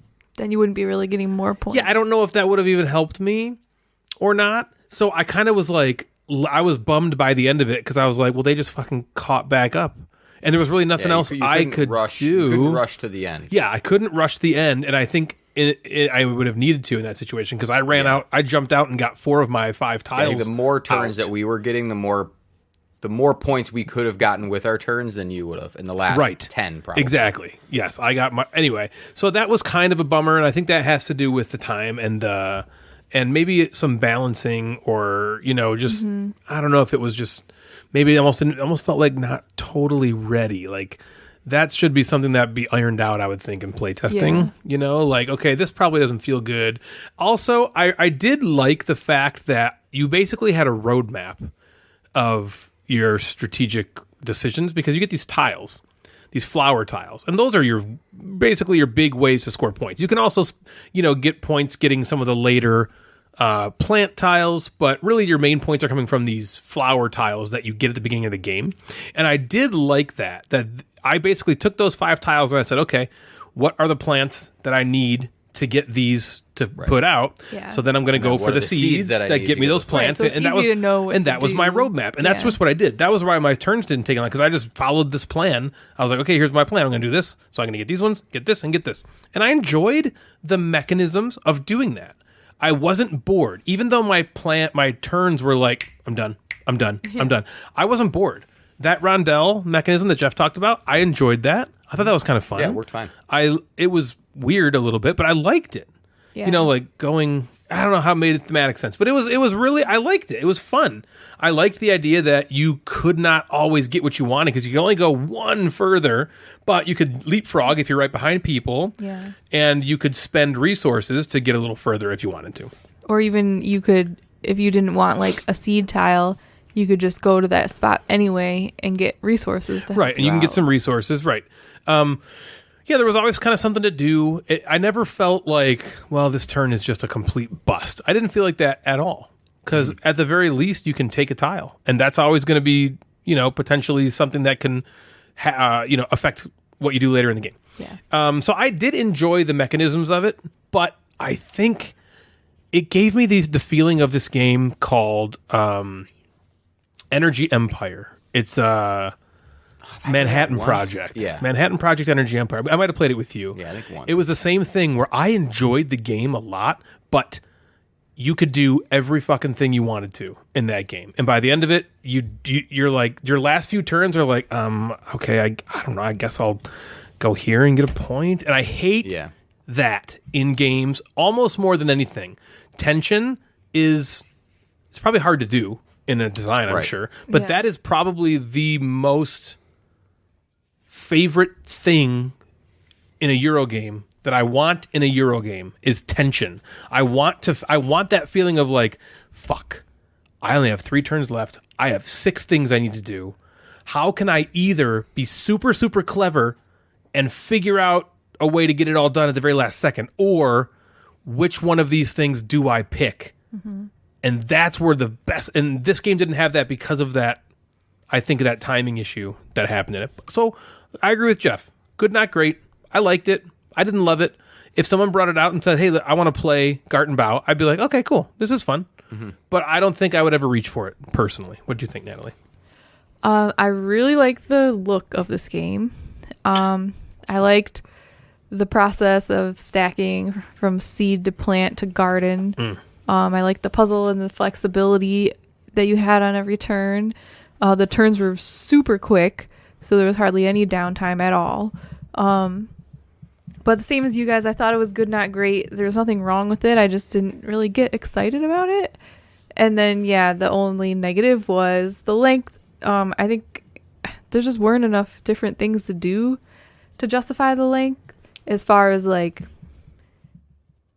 I don't know, if eventually you're just doing the same stuff. Right, for it's the an exact hour. same thing the entire game. But the other interesting thing is kind of like you said with the tension. The thing I found interesting was that there seemed almost like a natural stopping point that all 3 of us felt, but then it didn't stop. You know what I mean? And so like it's weird because you'd think that if this was like play tested, people would have kind of felt that and then done something with it, maybe. Or maybe, like Jeff said, maybe that wasn't their intention with this game, for it to feel like tight, or like you have to hurry up and get what you can get done in that time, I guess. But like when I was playing it, I had this like feeling like, okay, I want to get these 3 things finished before time runs out. And so I was almost like feeling like, I don't know why, and just in my head I was like, okay, this is naturally how it feels like it's going to end. And then I did all those things, and like you said, it was probably only half over. I was like, oh, like, now what do I do? Well, and then my last 7 I'll do or 8 this. tiles, I'll do I really this. just were taking tiles to make like holes to increase. Yep, I was making trying to make holes and just getting more my color. That's kind of bullshit. Yeah. So I don't know. There's one thing I just kind of read on Board Game Geek was that this person, again, I'm not a huge fan of house ruling things. But what they did is they eliminated 2 tiles off of the top of each of the piles. Okay. Like, so then you're so getting you to the could end easily faster. just make it shorter. That's a by remedy, doing that. but again, I don't. Yeah, you I don't want love them remedying. to. Yeah, are we missing other people's something? games. Or Could it Because it did not take an hour because we were slow. Because our turns were like, I felt like it was like a minute, maybe I even sometimes less. didn't even place my tile before it was my turn again. Yeah. Exactly. Because it was Yeah. like, I'll take resources. Right. So yeah, I think there's room. If the game gets a lot of love, which I think it will, because it's beautiful and people like tile placing games, and it's light and it's accessible And it to a lot of it's people. solid. And, Oh, yeah, and it's mechanically. solid. So if it gets a lot of love, I'm Mechanically, curious it's very solid. Could you bring an expansion into it to make it like for an hour? Do I want it to be a little more complex? Yeah. Is there And maybe it gets that way with the advanced tiles. advanced rules? tiles. Yeah, those are a little different, but it'd still be the same time frame. But does it feel better because those are harder to achieve? Yeah, maybe there's different. Right. Maybe it's more difficult. So I'm happy to. I'm like you said. I'm happy to play it again. I think if we play it again, or even if I play it at game night, I'm just gonna have the advanced ones. I'm not Yeah, even for gonna- sure. Yeah. not even Not gonna do bother with the basic ones. basic. that goes. I'm just gonna jump right into that one. But yeah, like I think we're all on like it's solid. Right. Play it if it's in your game library somewhere. Give it Yeah. a shot. If you like if you really like tile placement games, maybe you'll like this a lot better Right, than or we you do. like garden games. We like and- tile placement games a lot, and it was good. For Yeah. that reason, it was solid. Yeah, I Gartenbau. also like Natalie's point. The stacking was fun. That was cool. Yeah. Yeah. Stacking the seeds. It's cool that you're like, the okay, we plants on gotta top get of the this so seeds that you and can the get this flowers. and you get this. So it wasn't Yeah. just like a straight up like tile placing. Yeah, or like just it some was big like gigantic- like- you had Yeah, you like got a a whole plan. thing you had to go through. Yeah. It was cool. Cool. All right. For those of you who don't know, and all of you who do, one of my favorite things to talk about is a long dead CCG called Star Wars Destiny. I've chased the Star Wars Destiny feeling throughout my gaming journey and found it this year with Maria somehow. One's a CCG, one's a CDG. I guess it makes sense. But I've always looked for the next collectible card game that's able to have play after play racked up and just something that's completely consumed me as Star Wars Destiny did for its entire run. I tried Keyforge, I tried Flesh and Blood, You and tried both of those... Pokemon. yeah. I tried Pokemon now. And both those just really fell flat or didn't do it for me in the same way. Well, at Gen Con a couple years ago, we visited Justin Gary, head of Stoneblade Games, in his hotel room. I remember that. He answered the door in a white robe, cinched tightly enough that we couldn't see everything, but loosely enough that we couldn't look away. Kenny Gian in the background, wine in hand as he motioned for us to enter. All that's a lie. He's a great, respectable person who was nothing but gracious and appropriate. It's just what we were all expecting, I think, when we went up to that hotel room to meet him. Anyway, he showed us a bunch of iterations of Ascension, as well as a new CCG called Solforge Fusion, which immediately reminded me of Keyforge, which immediately turned me off. I didn't really think about it again until this Gen Con when it was officially released. I didn't buy any and immediately regretted it. So I pre-ordered a bunch of it right afterwards and it finally showed up. Also, my hype for it was heightened by friend of the show, Matt Cousineau, who has started a podcast for Solforge Fusion called The Fifth Cycle. Check that out anywhere you listen to podcasts. So I thought he's that might give you a little floner. yeah, it did. I was kind of like, ooh, Because he has a He's in. heavy floner. For oh, that he's got a raging boner, I would say, He's for this graduated game. from floner to boner. He is much, he is constant rager. Yep. He's been chatting with me about it, and the juices have been a-flowing. My pre-order finally showed up, and the hype is real. And so is Solforge Fusion the next Star Wars Destiny? Dun dun dun. In Solforge Fusion, players are characters in whatever universe this is acting out some theme that doesn't really matter, or make me feel anything to try and kill the other player. Basically, there's really cool artwork and monsters and stuff on cards, and you're playing them to try to kill your opponent. The game is interesting for a number of reasons. First of all, like Keyforge, when you buy this game, you get a deck of procedurally generated material. The decks are all unique. No two decks are the same, yet they are all supposedly balanced in a way that should be playable. Unlike Keyforge, when you buy a deck, it's really a half deck. The way this game works is you fuse Fusion two half decks together to create the deck you're going to play with. So kind of like Smash Up. So if you know Smash Up, you take like the ninjas and the turtles. So you mix them up, then you get Ninja Turtles. And the You take the boy teenagers. pizza and the girl pizza. Yeah, you smush them Push it together. together And then you eat to the whole have thing. one whole. So in Smash Up, you take like the zombies and ninjas and you put them together in one deck, and you have like the zombie ninjas and you're playing with them. Okay, this game works in a similar way. You can put any two decks together, provided that they are different factions, and so the combinations of decks you can make are astronomical due to the procedural generation of it. The way the game works is you start with a deck of 60 cards. Each half deck has 30. The thing is, there are only 20 unique cards in each deck, each full deck, because each card has two stronger copies of itself. So you start the game with those 20 unique cards, 10 from each deck, in your starting deck of cards. They're all the level 1 copies. At the start of each game, you draw 5 cards. Whoever has the Forge, which is just a way of saying who goes first, chooses and plays one of their 5 cards from their hand. It's either a creature or a spell.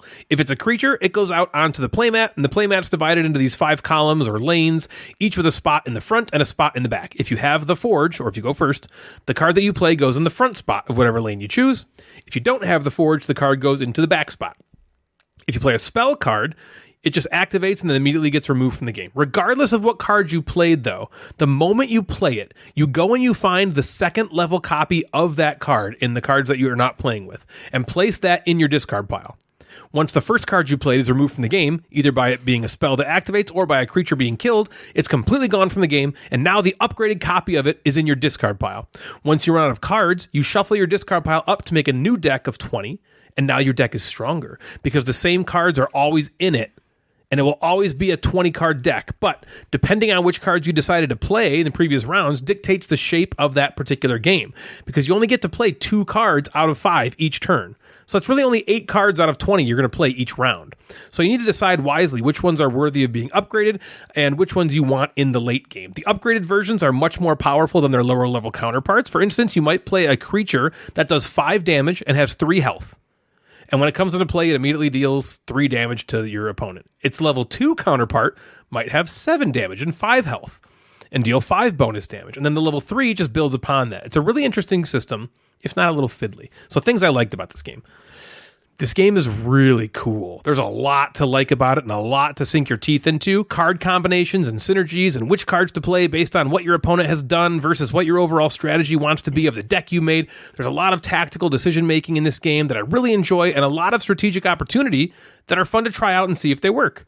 Games move quickly like they did in Star Wars Destiny, which I also really enjoy. You can get through a game in like 20 minutes.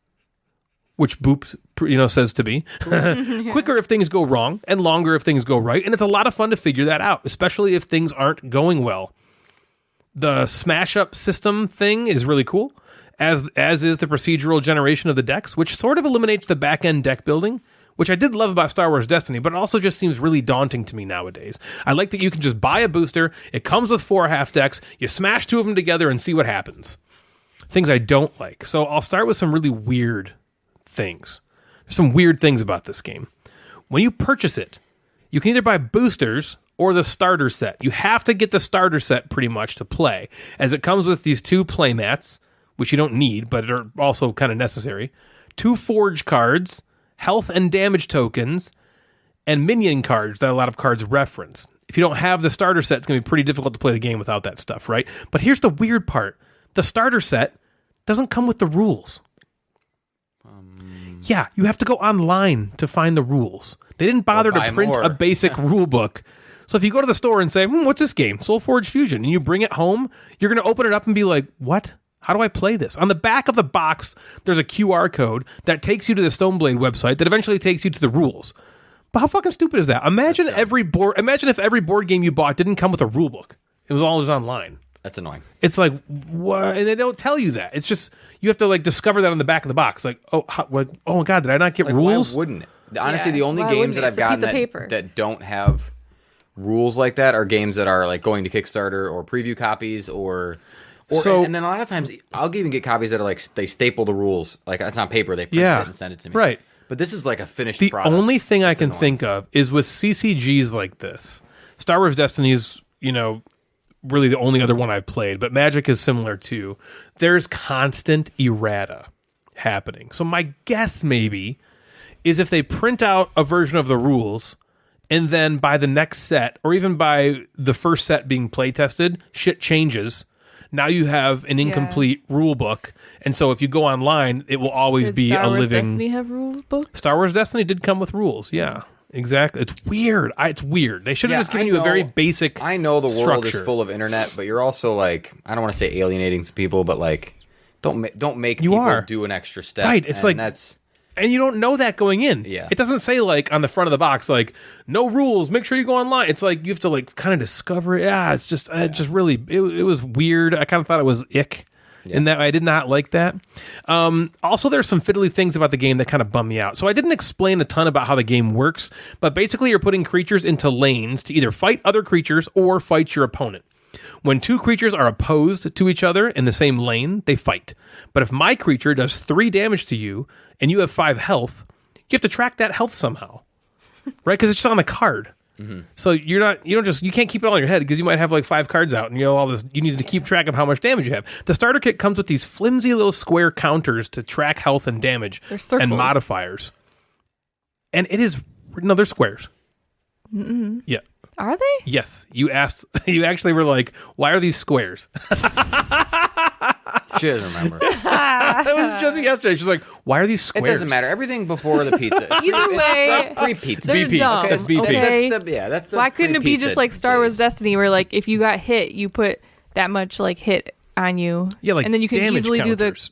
do the math. But like this was so stupid. Fiddly, confusing. You could have 5 cards at one time, and each of them can be modified. So that's 10 of these counters you're dealing with, and it's just really not ideal. You could also use dice, which is a cooler way to do it for sure, but that's also really fiddly. And first of all, you got to have like a fuck ton of extra D12s and D20s lying Because around. you got to track each card. Yeah, and again, that's just really fiddly, and I just did not like that. It's also a bit fiddly to have to constantly go through the decks of cards looking for the upgraded version of the one you just played.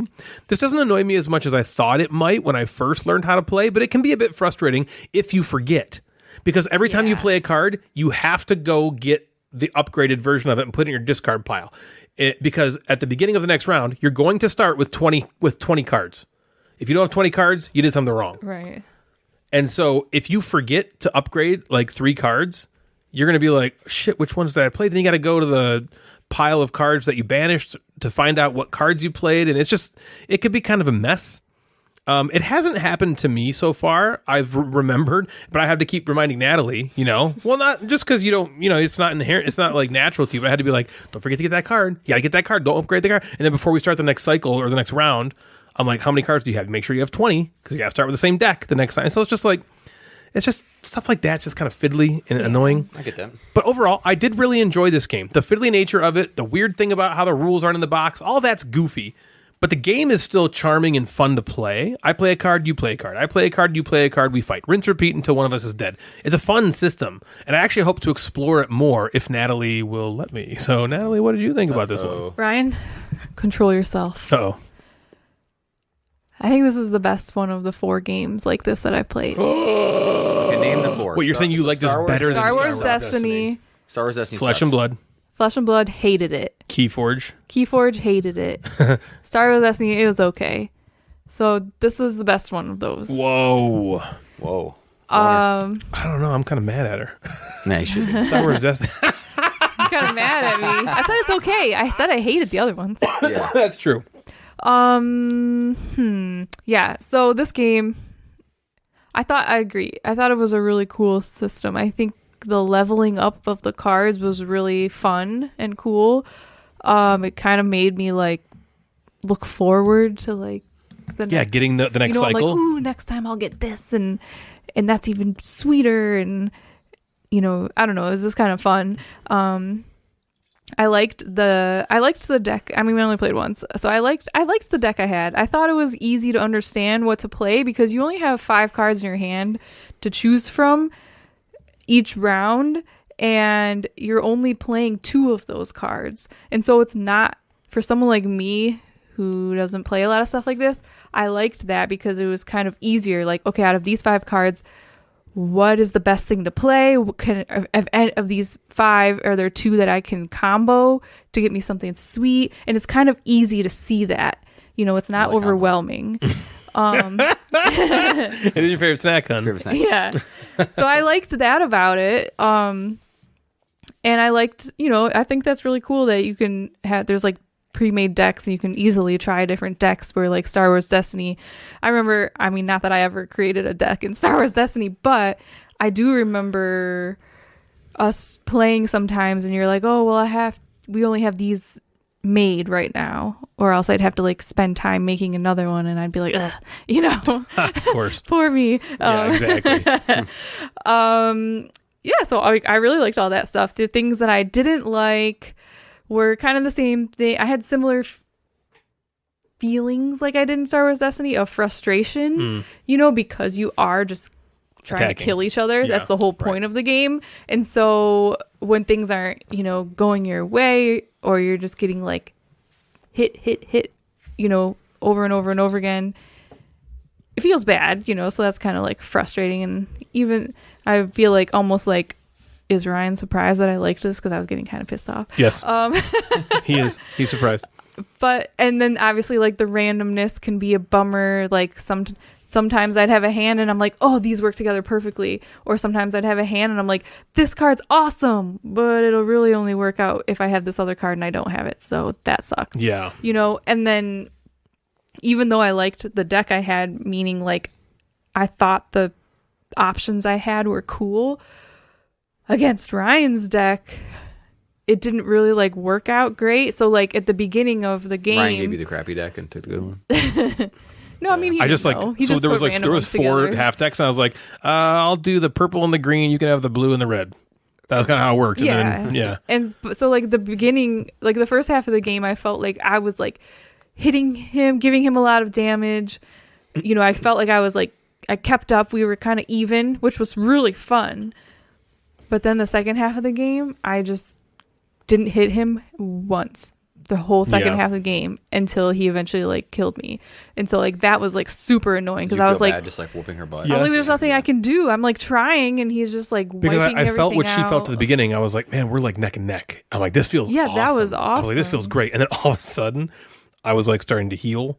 She couldn't hit me at all. And I was just like, it was like death by 1,000 cuts. Right. Like I was every telling- round, I'm like, Yeah. I hit you for 5. I hit you for 5 more. I hit you for 6. Well, I hit you for 8. And then she doesn't hit me there at was, all. like- And I'm healing. And it's like, ooh. I think I was like complaining about it at the end because so like there's 5 slots, and if your cards don't get killed, then they stay out, right? And like I said, you're playing 2 cards each round. So if your cards stay out and then you play 2 more cards, you could have 4 cards out or 5 cards out. Well, all of mine were just getting killed off and Ryan's weren't. And then I was like at the end, I was joking and I was like, yeah, that's because you still had your cards, and then it was your turn, and you'd be like, "Oh, I got this," and it heals me and gives me plus 15 and plus 15 on this one too. And then I'm like, "How am I?" And then, meanwhile, you're just like killing all mine, and there's nothing I can do because you're just adding more and more health and attack on yours and healing. And I'm just like, "How am I supposed to compete that with was that?" fun. But besides that, I thought it was pretty fun. That's great. I'm very excited about that. I have 20 half decks, Jeff, of total.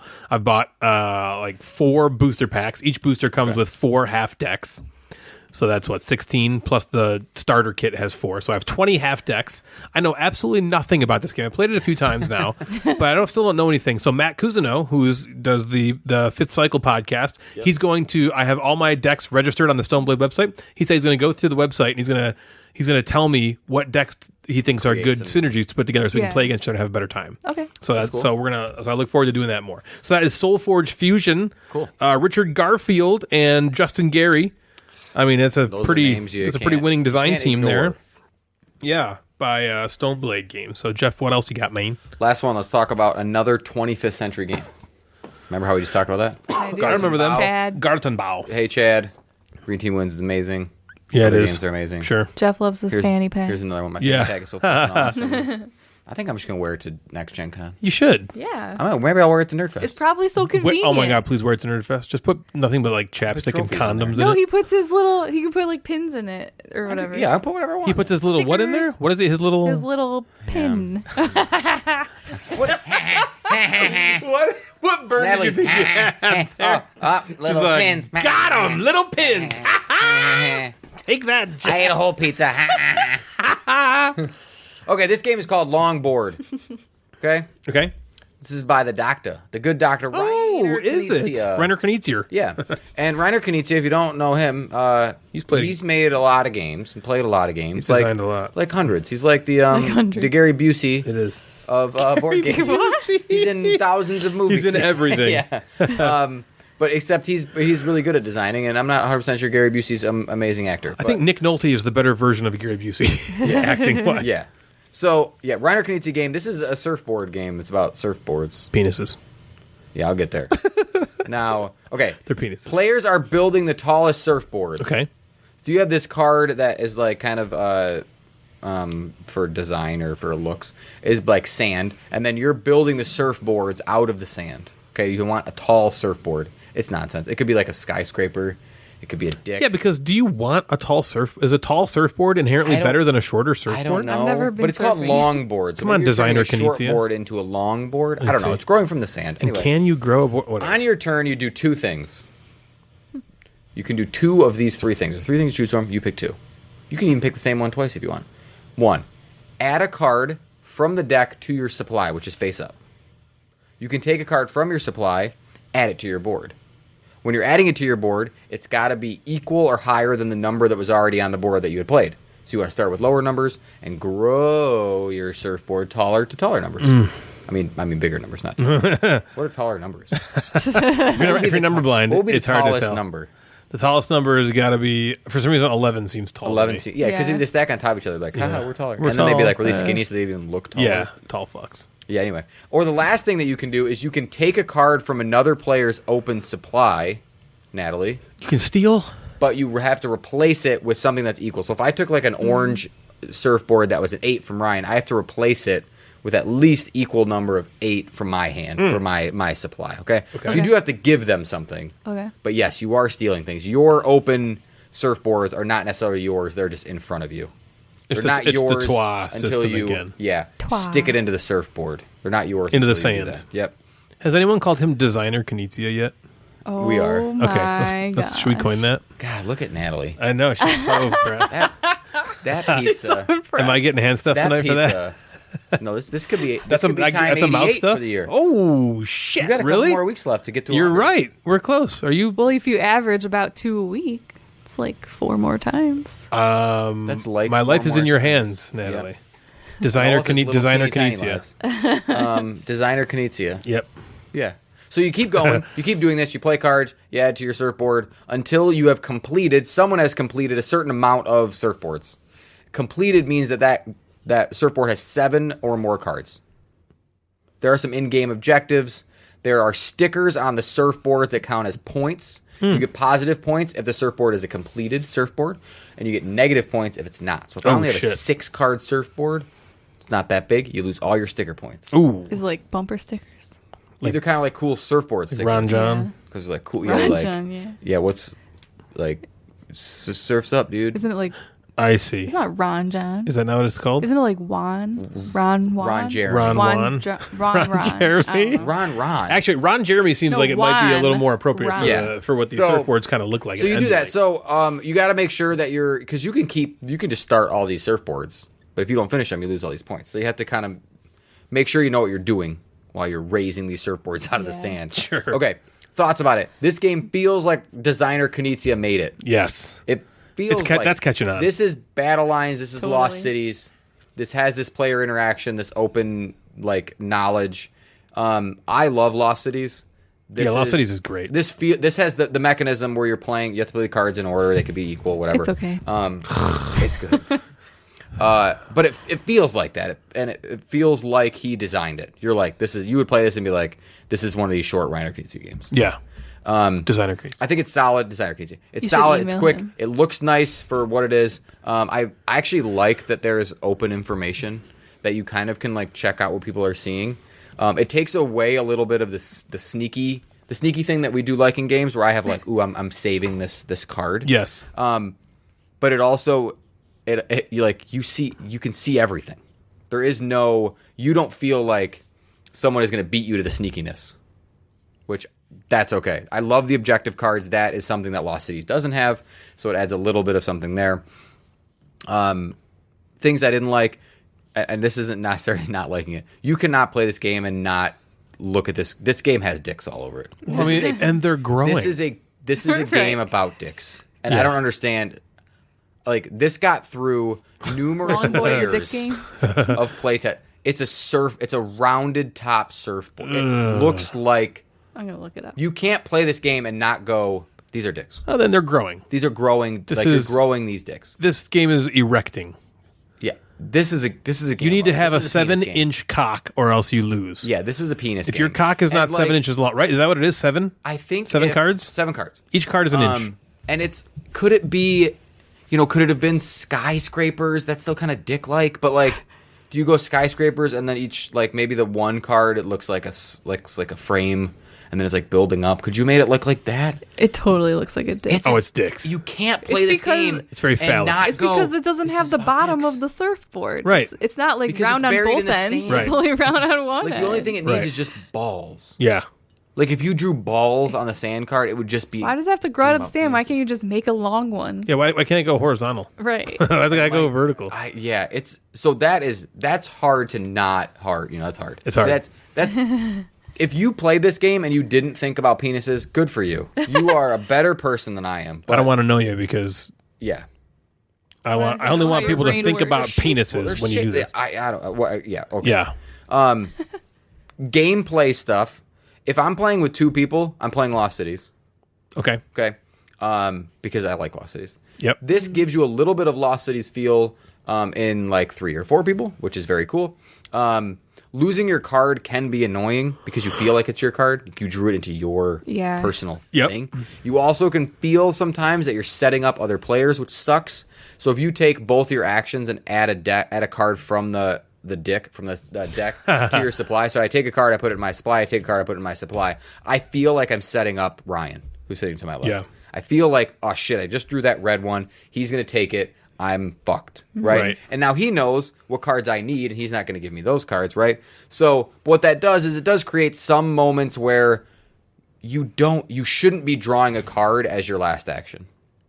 Try to set yourself up in this game where you're not taking that card last and then being like, fuck, and now you're waiting 3 turns until it's your turn again because you just set everybody up at the table. Because Right. they're going to take it from you. And now if Ryan takes this one, now are you setting up Natalie maybe to now take these ones, and now I'm stuck with some random cards. So if you're playing it for the first time, don't do that. Don't add the cards just like thrown in. But it's like it's a fine game. You're not going to play it and be like, this is my favorite game of all time, Yep. unless you were like penises. I do. But this game is about penis. This is a penis game. Yeah, this is a penis game. Right. It's all dicks. Chad, I'm sorry. I love you. You're a friend. But this game's about penises. He knows. And I think he's got it. He's got to fucking know. He's got to He know. knows. So, and if you like the designer Knizia's games, Yes. this is gonna be like, I want to play it. Really? If you like Battle Line, you like Lost Cities, you like like games like penises. Arboretum, where you try to like kind of Is Arboretum designer Knizia? no, but Oh. it feels like that where you're trying to like make a like I'm going in consecutive numbers. I have to put them in a line. I can create these things. Those are the games that reminded me of when I played it. It's solid. And it plays in 20 minutes, kind of like a Lost Cities does. I just play the shit out of Lost Cities on my phone. Like the app is just, It is a good app. it's a great app. Yeah. But man, designer Knizia, Longboard, it's kind of penis-like. Extremely Sorry. penis-like. It's a penis game. Yeah, I mean, Game of penis. it's penis. It's So your rating is what? How many inches do you give it? I give it Out of 12. I give it like a 12? Yeah, out of 12 Like a inches. From 0 to 12 inches. Yeah, how many would you inches rate is this it game? It's like a 7.5. Wow, that's okay. That's 12. pretty. It's pretty girthy. decent That's size. a pretty ballsy size review. Well, yeah, because you need the 7 cards, so I figured that would be it. Beautiful. So, Longboard by that's 25th Century Games. Yeah. The Gamecasters are hosting a convention. Yes, NerdFest is now open to the public and admission is completely free. Simply head over to eventcreate.com/nerdfest. There you will find all the information you need to get registered and hopefully pumped up for the con. So we would love to have you on January 13th, 14th, and 15th to play games and laugh along with us all weekend long. Once again, the website is eventcreate.com/nerdfest. If you're looking to support the show, maybe consider flushing your money down the Gamecasters toilet by way of our Patreon page. There are 4 different tiers which will get you access to behind-the-scenes content, exclusive content, or content ahead of time. You will also get swag that nobody else has access to, and just the opportunity to help out and support a podcast which you sometimes listen to. We have amazing patrons. Thank you so much for your support, guys. If you'd like to donate to help us pay for things like hosting fees and that blank that Jeff's had his eye on, please head on over to patreon.com/thegamecasters to help out. The Gamecasters Twitch account has relaunched and we're live every Tuesday, Thursday, Sunday night, streaming board game and video game content and having a blast talking to all of you. If you just simply can't get enough Gamecasters in your day, please consider heading on over to twitch.tv/Gamecasters and give us a follow and maybe a sub. I have the best time streaming for everyone, and it's just a super fun place to unwind after a long day and watch someone who is trash at games play games. Come hang out and engage with me in a way you never thought you had to before, but I'm sorry, you do. Twitch.tv/Gamecasters. Possibly the best way to interact with all of us, though, is via our Discord server. If you go to the Gamecasters Instagram page, you can check out our link tree in our bio to get access to our server. It's a great way to engage with all three of us on a daily basis, as well as meet a bunch of like-minded, awesome people. So check out our Discord server. It's now the time of the show where we get to hear how messed up your minds are for a change in this episode's Instagram inbox. And now it's time for the Instagram inbox with the Mad Board Gamer. All right, put your pizzas down. It's time for the Instagram inbox. That was me chewing a pizza. All right, this is like when we do the 3-minute game. Yeah. I'm going to go to this. This is going to be my new thing. Okay. Ask us a question. I got it. We'll answer it, I like it. or we'll half answer it, or I'll ignore it on the show, live. Man, to be ignored by Jeff the Mad Board Gamer Boom. live on the show. Wow. Wow, Here we that go. that would What feel an so honor. good. This is Ask Us Anything. Let's see what people want to know about us. Oh, Are you ready okay. for this? Yeah, let's do it. Okay. This is from Daniel Bundesen over in Sweden. Oh, what is up? Oh, yes. Okay, remember we talked about him? Yep. What's up, DBS? Now. It's Daniel Bundesen, the Swede. Yeah. It almost sounds what like they you call kind of him. said the threed, like the third. The but he's three. Swede. He's the threed. Question number one: Belgium or Sweden? Threed. Sweden for Oh, sure. I know. Sweden. Well, let's. Okay, now Yeah, you're right. There are a lot of Belgium listeners out Oh, we there. have our apparently. shoot. Belgium listeners. We got don't want to Belgium alienate fans. them. So if you're a Belgium listener out there, you need to get a hold of us because Daniel is He's winning. rallying the Swedes calling you against out. They're you. winning right now. Yeah. So because Belgium was ahead of Sweden. How close are they geographically? Belgium's up there Pretty next close. to next to the Netherlands, With those Pretty close. waffles. and then Get those waffles. wait, so that's what you're? Yeah, but Sweden's got like Swiss really cheese. pretty people. Not Yeah. that Belgium doesn't have pretty people, I don't think. But they got the waffles. But I feel like when you think of Sweden, you're like, I just want to bang Yeah, everybody. no. How just I fucking don't know. like awful Americans are we in that last sentence? Like waffles and dough people. I know. Hey, they say who shit about us cares? too. Yeah, whatever. We're just dumb Americans. well, We are. don't talk shit about everybody. They talk shit about us. Yeah, all right. I just called them pretty, okay? I'm, Yeah, I'm they're fine the with More pretty Daniel people. Bundesen, like we've all wanted. What's your worst board game memory? Do you have a bad board game memory? Ooh, worst one? Oh yeah, I have a few. All right, so there's this game. So Jeff and I talk about this thing all the time. Well, can I answer this question? Yeah, Is that okay. yeah. Okay. Yeah, please. Jeff and I talk about this thing all the time. And the reason we talk about it is because we've all been there. Jeff and I a lot. It's called Grumpy Gamer. Yep. And I can remember a specific time when I was Grumpy Gamer, and then I ended up winning the game. I remember that game. I was there. It's a game called Goa. Yep. And in this game, you're bidding, right? There's auctions going on Yeah. a lot in this game. It's a good game. I didn't win. I don't know if I won I'm not one winning any of these things. auction. Yeah, I was bitching or I was like, Oh, this is what I have to do? I just move this here and do this? Okay. Can I do this? I move this here? Oh, okay. I didn't even win that one, so what do I get for that? I don't get anything? Oh, the game's over? I guess I won. I won. I beat everybody. yeah, the thing that I was doing, I guess, other than the auction, was just getting me a bunch of points because nobody else was doing that. Yeah. And a lot of times that happens in games where if Yeah. like you're the only if you're the one not doing this one thing, it's bad. But if you're the only one doing it, you're probably going to win. Mm-hmm. And so that happened, and I don't know that I've felt worse in my life when we totaled points up, and I was like, "Uh-oh, I think I win." And I was like, I was being, And you were that I was kind of guy. being a son of a bitch Visibly the whole just game. annoyed. I was just pissed off the whole time that I won. And what do you do? What do you do then?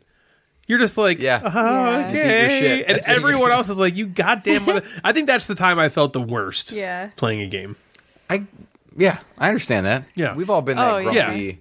Natalie, you got one specifically or no? I don't remember the specific scenario, but I do remember being in like situations where like, you know, we're somewhere and I get stuck playing something that I didn't really want to play with people I didn't really want to play it with, and then you're just kind of the whole time just like, when's this ever going to be over? know. Get me out of here. It's crazy. Like, who are these people specifically? I don't remember. Just say it. Who are the people that you don't want I wish to I play did, so with? I could say it, but I don't. Remember I just remember feeling like that, like, oh, I remember a never play ending. of Carson City that Ryan and I had with a group. There was 5 of us playing. Does it play 5? We were playing the full count, maybe 4, but whatever. With Christian. And man, it got around to this player, and he just was like, he took his fucking time, and then didn't know the rules over and over again, and then asked the same question every time it was his turn. What can I do? Why can I? And it was so frustrating because he wasn't like, it wasn't a non. He had played some games before. He had done that. It wasn't like he was trying to like learn it and get better. It was just, it got under my skin, and it was so annoying. Yes. Yeah. Before you move on, you brought up Carson City. So Jeremy, for everybody that knows, the OG Gamecaster himself, Jeremy Pete, Carson City was one of his faves. He loved that game. We went over to a buddy of mine's house, Kirk. I don't know if you met Kirk, Jeff. Remember he stole Joe's coat? Yeah. And so we went over to his house, and he was like, me and Jeremy went over there, and he was like, hey, do you guys want to play Carson City? And we were like, yes, hell yeah. And I don't know if there was an expansion or something. It felt like 13 people were playing this game, for one. For two, all those people over there, God, they're good people. You know Kirk, great guy. His wife, Jenny, great. They're awesome. But they do this thing, and he says it before the game starts. He's like, we are chatters. So a game that takes 2 hours is probably going to take double that. So we're playing Carson City, and if you know anything about Jeremy hates taking forever in game. He hates it. It's like he wants a light, very simple experience. Yeah, he wants to move. And this game of Carson City probably took 4 plus. nothing. Whoa. Pass. And everybody Double was having a good time Triple pass. except Jeremy was like, and I drove him, so he couldn't even leave. He was just like, what the, I don't know what the fuck we're going to do. Like, I got to get the hell out of here. This is the worst. And I didn't blame him. I felt so bad. I just felt bad because everyone else at the table is like having a ball, like chatting and talking and drinking and eating and laughing. And He would put that on his list. Maulding. That would be on Yeah. Jeremy's list for sure. Bad memories. Yep. Daniel Bonus has got one more, well, maybe 2 for Natalie. Optional question. Ooh, number if 2 a for board Natalie. game was themed with Gamecasters, what would you do in it, and what would be some of the mechanics? Okay. If it was a game Yeah, It's caster called, like, let's just theme, say it's called Gamecasters. What would be some of the mechanics? What it would we be a do in it? ridiculous, crazy game where it'd be an I cut you choose game with a poop knife. Yeah, there'd have to be Oh a my poop. gosh. You'd be cutting turds. turds and sharing them between people. Yeah, I have a lot of Gamecasters inside jokes Like what? incorporated. What do you think is a good one it would have? Besides poop knife, You'd take that poop Maybe and number blind would be in Yeah. there. There could be some Somehow. cracking be trippins. There would Yeah. be Waffle you could get- stomps. You could get waffle stomped. Yep. At one point, we all have to break, and then whoever draws the best penis in a wedding book wins something. And then, yeah. So Yes. lots of just a mishmash of shit, kind of like the Yeah. show. Of different craziness. And the game would be called Janelle's Quilt. Yeah, like how we started talking about Lacrimosa and Mozart, and then just broke off for 10 minutes laughing about Natalie eating whole Oh, pizza. shit. Yeah, Janelle, add that to the quilt, by the Yeah, way. add it on The the pizza, quilt. please. Optional question for Natalie. Natalie, where do you rank Ryan's penis among all the dicks that you've had? Where do you rank it? Yeah, I would like to know this as well. Number 1. Okay. No, I'm Wait, serious. does that mean Fucking boring. you're serious? Tell me. This about person it. probably we're thinks not. I've Let's had hear it. more Hey, Jeff, than you asked. You asked. No, This the person probably- sweet asked. They probably think I have more than I Here actually we have. go. Let's jerk Natalie. Ryan off. What? Come on. Pretend like you had like 50 Oh, dicks. Ryan Ryan's like a had, Natalie's fucked everything that's walked except me in high school, and Ryan has and the I'm best number wiener. 1. You know what? Though? I feel like you have to say that. Yeah. Even if It's true, if though. she was like, God, his dick's a little smaller than I thought. No. I think she has to be like, She has to be like, it's good. this is still it. the best. This is the number Might not one be the dick. biggest, but it's But still it's- the I best. would perfect. feel It's like perfect size. I perfect would for feel like me. I have to, but it's also actually true. See, that's such shit. When not Anyway, shit. let's move on. CP Wilson 4 asks about Natalie's. No, I'm just kidding. Okay. What? Favorite Christmas traditions, favorite Christmas movie, Christmas song, anything like holiday related. Okay, this is a good Yeah. one. Holiday stuff. Favorite Christmas movie. I'm gonna start. Okay. Okay. Yeah. Christmas Vacation Okay, good one. Good one. / Home Alone would be my favorite Christmas movies. Okay, I have Home Alone / A Christmas Story for me. I love A Christmas Story. My favorite is Elf. Elf is Elf is amazing. also so good. Now, my favorite movie of all time is Die Hard, but I am in the camp that Die Hard is not a Christmas movie. understand. So I'm not listing it as my favorite Christmas movie. And he also said like Christmas tradition and stuff like that. We just Fucking I'll tell you mine. My Santa's? family yeah. is Italian. One That's not a side. tradition. Oh, And we country. have more. lasagna every year for Ooh, Christmas lasagna dinner. It's delicious. And now that like my grandma, you know, she's like doesn't cook dinner for us anymore, and a lot of the family that used to get together doesn't get together, and it's more like my immediate family. We still have lasagna, and it's like the best, homemade. That's pretty sweet.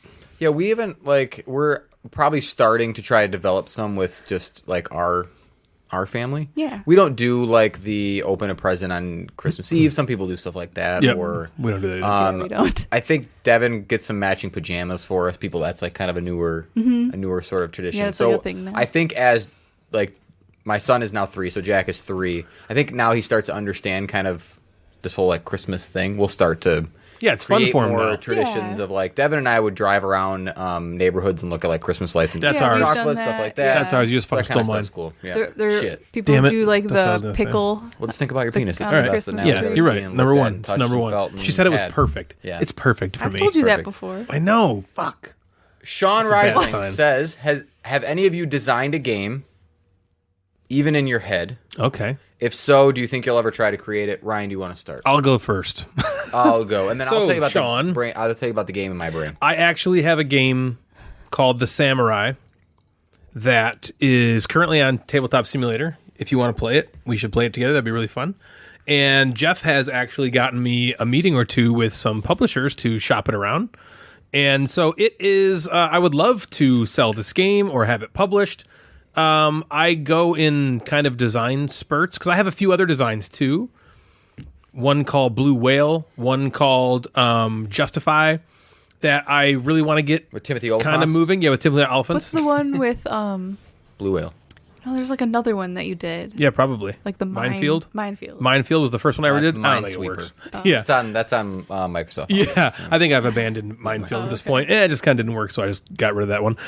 But yeah, so I love to design games. It would be a dream of mine to get the Samurai published. I've played it with a few people on Tabletop Simulator, and the feedback has been pretty positive.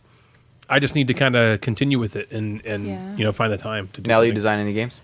I have not designed a game except in 6th grade art class we had to make a board game. But Did you just make a roll and move? probably Whatever we I don't fucking remember makes. anything about Even it. my kids, man. I play games with my kids, and when Cameron's like, I want to design a game, and it's a roll and move. I'm like, we don't even play those. Like, how do you know That's all I about wanna roll do. and move games? Mm-hmm. That's all I want to do. Yeah. Miss French Toast asked a couple questions. Number 1, what's your favorite thing about each of your co-hosts? Oh man, I could go on for hours. Ooh. All right, so we know that Natalie's favorite thing about Ryan is his dick. My dick. It's perfect. Yeah. Oh god, that means it's not perfect. That's what it means. Why do I'm you gonna say think about that? it. I'll start. Okay.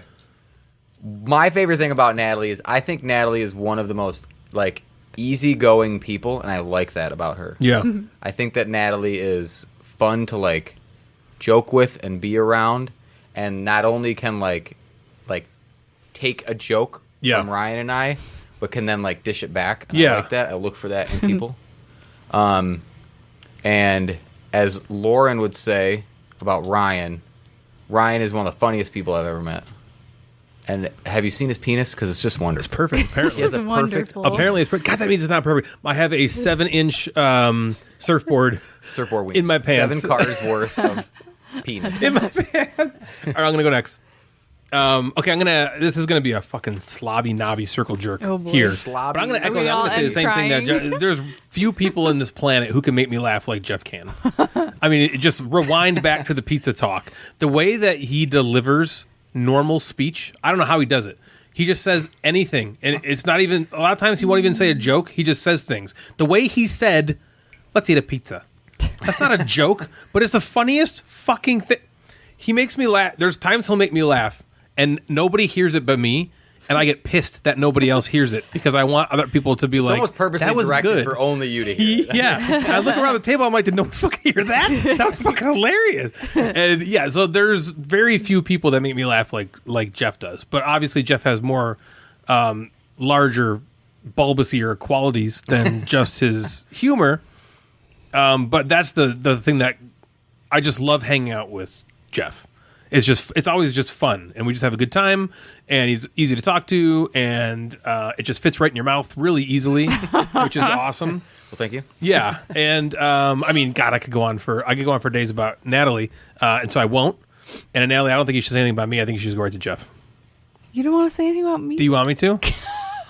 He said in his vows. I was there. Yeah, I know Jeff married us. It's fine. It's fine. No, I will say whatever. I just feel like do people really want to hear this? Well, I mean, Sam asked. But... all right, Sam. Sam, All right, my favorite thing Just about say like one or two things. just like your top 10. Can we? Our top 5 this episode is what do we like about Natalie? Coming in at number 5 is she's 5'2", like the 5'2" oh crew. my God. Okay, Natalie. All right, fine. Here we go. One thing. Your boobs are so symmetrical. No. Some Your people have nipples farts. that look off kitty corner wise. They are straight symmetrical. on, That's good. and they are like they're like an asked for Amico's pepperoni. They're not big. You know, they're not like weird, Yeah. like gross Right. big ones, but they're not also like super weird and tiny. Like tiny pencil They're erasers. really, They're good. they're very. They're I'm good just size. gonna say your nipples are very proportionate to the boob. Okay. Yeah. Very good nipple to boob proportionate You asked ratio. you asked for some things. You Natalie. said one or two. let's The other What would thing you like to say is about Ryan's nipples? Natalie has a butt that refuses to quit. My boobs and my butt are not I the have things you're Ryan supposed to do You say. asked for two Fire. things. I've had conversations with her butt trying to get it to quit. It won't quit. This fucking butt. Just God damn it. And I love her and all that kind of stuff. Yeah. Go ahead, Natalie. Okay. One of my favorite things about Ryan is his Nipples, creativity. nipples. I love how he's just like so clever and witty and creative, and you know you've all heard me cry about it. So, That is my favorite thing about you. Crying. Crying about you? Crying about me. Gosh, that's another great thing. Everything is when you cry about my talents. I know. It's good to be loved. It feels Yeah. great to be loved, right? So my favorite things about Jeff, few things. So I think he's very considerate. I think he's very generous to not only us but just anybody he meets. Yes, good And point. I also really like that he always makes everyone feel like comfortable and like welcome. Like when we're at like a party or just anywhere, Gen Con, like he's really good at like making you feel like you belong there. It's a talent. And it's, you Thanks, know, guys. makes Have you things- seen his nipples? Yeah, makes we can things bump not into awkward. And then just like both of you, I feel like the banter is just like It's like there's nothing like borderline that. stupidity. I don't even think it's borderline. We are crossed far way over. we are far across the border I know. from smart into stupidity. No, seriously, I joked a lot about Natalie's boobs and her butt. I mean, I didn't joke. That's not a joke. That's all Oh, now you serious. feel bad because I said nice things. No, I just want to tell. I could go on for an hour. If you want to hear me go on for an hour, DM me and I'll tell you Go to the 150 million things that Adjacent. I love about this woman. Okay, so just so you know, I do have nice things to say about her, but I don't want to make myself cry right here on the podcast. All right, next. Mr. Measles, top 3 games each of you want to play from your unplayed pile. So what the unplayed games? Okay, can it be your unplayed? Yeah. Can it be my Yes, unplayed your pile of unplayed- your games though? Maybe. I want to play Lacrimosa now. I know. You know what I mean? That's not technically mine. It's still like it's our No, unplayed pile. Yeah, I won't. I do it. have He said 3. I have Brazil that I really am interested in playing. Yeah, you got that Gen Con. I have Boone Lake that I'm really interested You in got playing. Boone Lake? Yeah. Oh, I didn't know that. And I have Messina 1347 or 1983. Okay. 18 79. Messina something, the Suchi game. There's our games that I'm like I want right now that I like I want Woodcraft. Yeah, It's that looks fucking cool. Awesome. That looks cool. Wordcraft. Wood.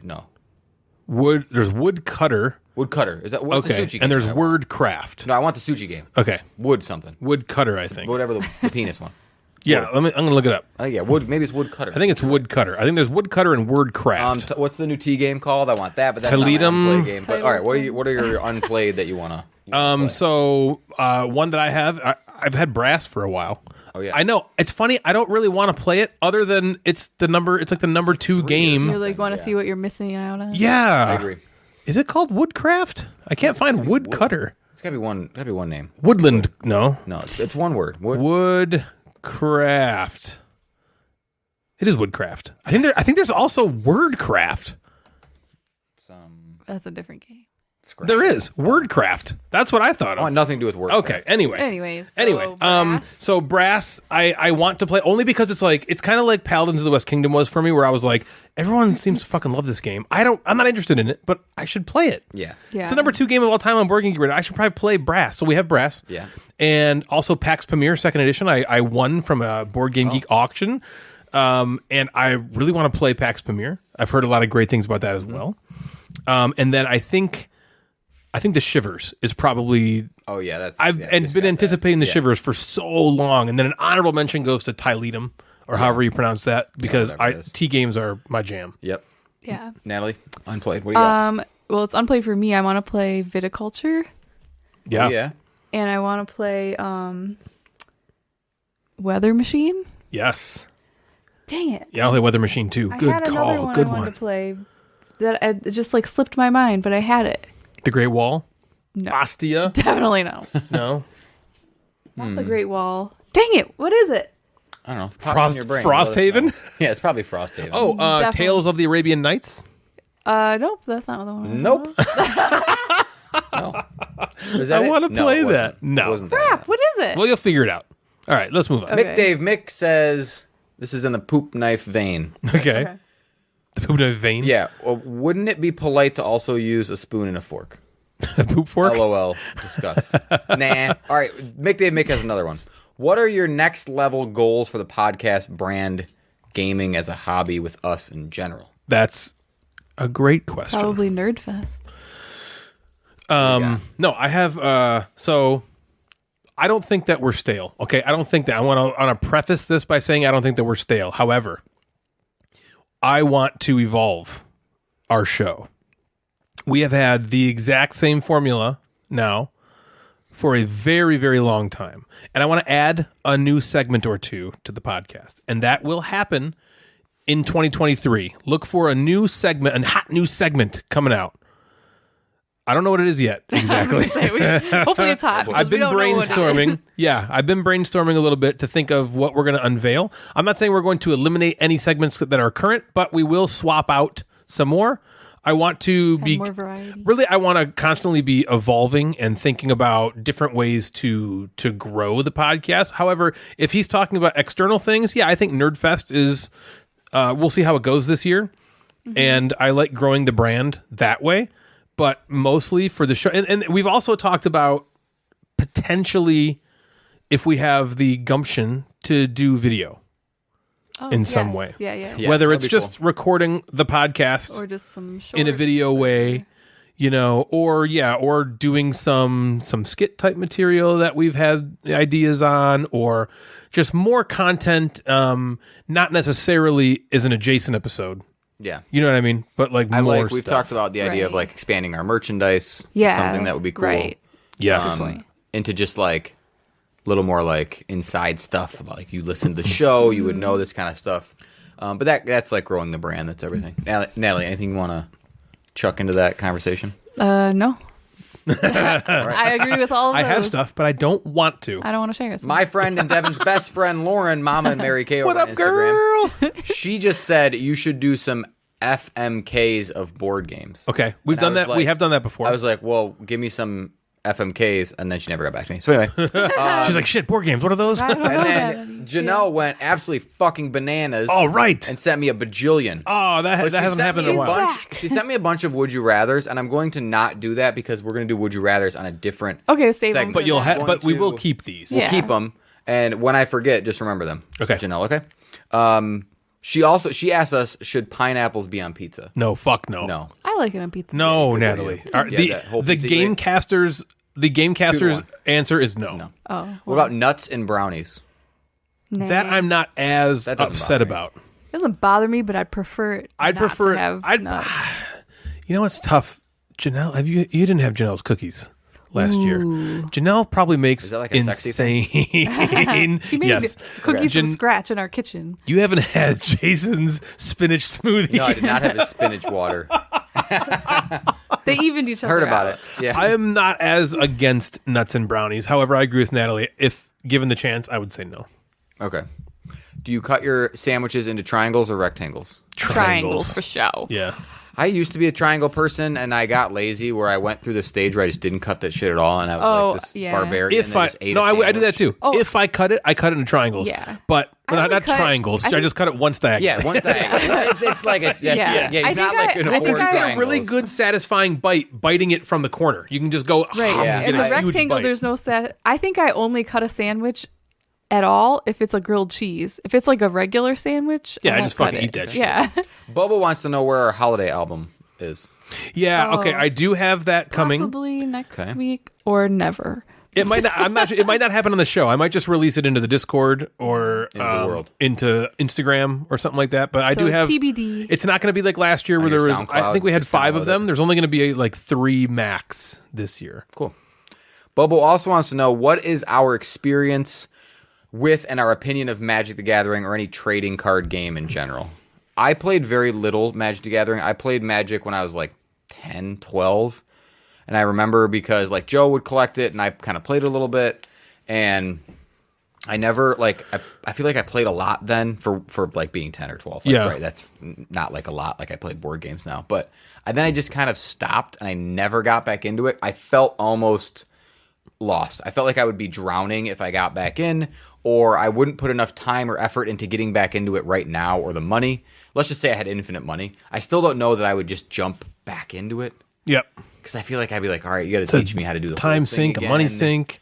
And you know, would I feel just like a complete non? Maybe. Yeah. Yeah. It would take some getting over that to get back into it. But For some reason, so Magic came out in like the late 90s. So Probably. I was in like high school when it kind of like first hit. And for whatever reason, when I was in high school, D&D and Magic was peak nerd. Yeah. And you were chastised or made fun of if you played that. It wasn't like it is now, maybe as much, where board games are more mainstream. You know, role-playing games are played by the fucking guy from Magic Mike and, you know, Becca Scott, for crying out loud, you know, and like these cool people are playing these games. So I never played them because of the fear of social rejection. You know what I mean? I just didn't play them at all. So I never played Magic ever. Never. The first collectible card game I ever got into was Star Wars Destiny. And so that hit me like a fucking sack of Joia. yeah, like a sack of Joia. It was the first time I ever did it. And so the model of CCGs is fucked up, man. The rare chasing and the amount of money you got to drop. And if you're not playing competitively to like win prizes and stuff, you better have somebody who is just as into it as you are, or you're spending all that money for no reason. So I don't really personally love the model. I've never played it. I mean, Solforge Any Fusion interest? is kind of a CCG. No. Yeah. Okay. Well, that's it. Yeah. The Board Welder asks, what do you think makes your dynamic work so well? I think I could take this one. Okay. So Natalie kind of mentioned it when she was talking about stuff she liked about us. So Jeff and I are like best friends here, okay? So we have a back and forth kind of already that we've had for years that just has always made us laugh. And what I think a lot of, I don't want to say board game content creators, but just content creators in general, if they don't work, the reason they don't work is because it's not genuine and it's not real. And there's Jeff and I and Natalie and Jeff and the three of us together, we can't not be genuine.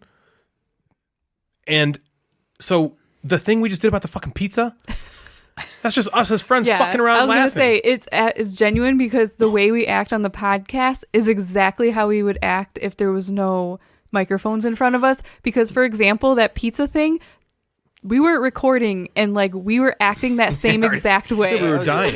We were dying Like, laughing. It was bantering, hilarious. We were just joking, and- being yeah. crazy. And so I think it's a hard skill to do. And this is not like, I'm not trying to toot our own horns here, but kind of. Because I think all of this kind of stuff takes a certain type of personality to come across on a show like this. And I think that Jeff and I have that naturally, and Natalie has that naturally, that we just kind of we're able to not. It's just like Natalie just said. We're able to not switch personalities when the camera or microphone goes on us. A lot of people are you're talk to them and they're one way, and then you see video of them and you're like, that's not you. Yeah. You're just different, and that's not their fault. Because that's what through people anxiety do. or just different. Yeah, you just whatever. get feel and like you it's have like to put on a subconscious. show or You're act. putting on a show. You have to Yeah. act differently. We don't have those barriers are down with us. You know, I mean, if you know, I just say whatever the fuck's on my mind. Right. And to hell with it. We're just who we are. Yeah. So Half the time we're think- like just talking, and then we're like, why aren't we recording? This is good stuff. Yeah, I think what makes us work, what makes our dynamic work, is we're all super close friends, and Yeah. and I think the number one thing is we don't change that when the record button is pressed. We're just continuing our hangout, Right. And so we're just hanging out together and having fun.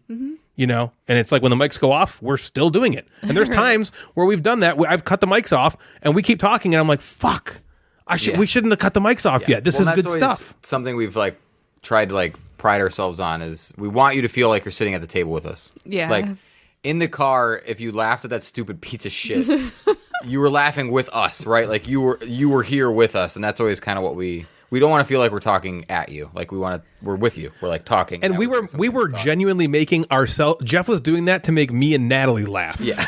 You know what I mean? He wasn't doing that explicitly He thought to. like it would be good for this the is going to be good for the audience or podcast. something. He was just Yeah. like, this is just a funny thing. And so we were just Right. all cracking up at it. So I think that is a microcosm of what makes our dynamic work, I Yeah. think. Yeah. Good question, the board welder. Yeah, that was a great question. All right, Janelle has a few more. She has one. You can only keep 3 possessions. What do you choose? Ooh, 3 possessions. Okay, let's see. Oh, fucking hell. I would have to say, like, for like kind of lame, like, my phone has to be one of them. I'm sorry. I know that's like the answer that people don't want to hear. There are so many like memories and pictures and Yeah. connections. Well, plus that are you on my have the phone. It's my entire- phone. I you have- one is my phone. You have the entire knowledge of the world at your Yeah. fingertips Yeah. in your So like, I phone. feel That's a like good you have answer. to keep one. You have to keep that phone. That's one. Am I allowed to say like my like? Do I have to? Keep my Yeah, like your clothes board game again? collection. Like, Yeah, is that one? Do I have to keep my clothes? Or am I feel like naked? no. I feel like clothes are. I feel like it's off more the like if table. your house is on fire, what 3 things would you grab before running out? What would I grab? Like you could always buy more clothes. I mean, like that's not her question, but that's how I I'd take probably that question. grab my guitars. My guitars, I think, would be one of those.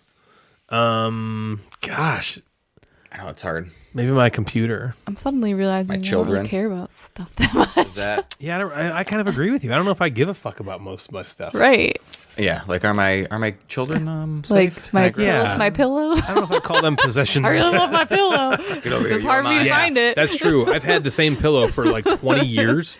It's the best pillow ever. There's no What? way I'd find it again. Yeah, my pillow. Yeah. That's gross. It's weird. His Is it pillow. like nasty and like yeah like? Do you No, like, it has a pillowcase on it. I don't sleep without a pillowcase Yeah, on it. but also his pillow has not like it's still like just as like nice. what pillow is It's it? Is it beautiful. like that guy with the cross necklace? Pillow, one of No, those I American so I pillows? got We it when tried I to got my find very another one. first Tempur-Pedic. So it's a Tempur-Pedic pillow.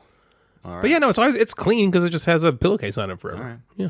Janelle asks, "What's the most hilarious thing you can think of right this second?" It's Natalie eating pizza. The pizza. Oh my god, the I pizza know. for I was fucking like sure. crying. Janelle wants to know what is Jeff's biggest secret. So she's asking you guys. She wants biggest your biggest secret? secret. Yeah. So what is it? His biggest secret. First of all, I tried to ask about everybody what Jeff their is secret was. really 7 feet tall. Yeah. I was gonna say, he probably hasn't told us his biggest on knees. Instagram, and nobody fucking answered. Yeah, So you guys so can you're suck not- it. Okay. You all suddenly inhabit the body of the person to your right. What's the first thing you do? I would obviously be in Natalie's body and would obviously just get naked. Yeah. Oh yeah. See what it looks like. Put your hands right on the butt. If I'm inhabiting the body of any woman, I am getting naked touching and touching Yeah. myself. What do these nipples look like? Does And she shave? If your answer is anything different for anything, if you are going into the you're a body of man another to a person, woman. even if you're now woman to man, the answer is you touch it, Okay. you get naked and you touch Well, yourself. my answer would be I would pee standing up. Yeah, exactly. It's something to do like naked, but you'd be touching your wiener. You'd be like you'd have to do it. Well, so I'm going into your body. You're going into my body. I think I would be sense. like, Just check it out. no, I would be like, hey, Devin, I'm home. Oh my God. Yeah, I'd bang That's Devin. good. I think I'd bang Devin. I could bang you. I can get away with it. Yeah, you I can could bang me. You could bang me. I can bang you. I can make you bang great. yourself. What's the most important thing everyone should know about you? She says. The most important thing. Yeah. I'm okay. So here's the thing. This I'm gonna get a little. All right. I am extremely sensitive. Extremely. That's a good one. I put on airs, but I'm me. I don't put on airs. Fuck that. Rewind that. I am me. But I think a lot of people think that because I'm just out there and crazy and goofy that I don't really have feelings, and so they can just say whatever the fuck they want to me, and I'm just gonna laugh. No, shit hurts me. I am sensitive. Yeah. That's what I'll say. That's what I want people to know about me. Take it easy on me. These Natalie? are hard to think of, I know, like, this is off the Janelle top of losing your her head. mind. I like this. She's getting the start. I hate fireworks. You don't say. Listen to episode.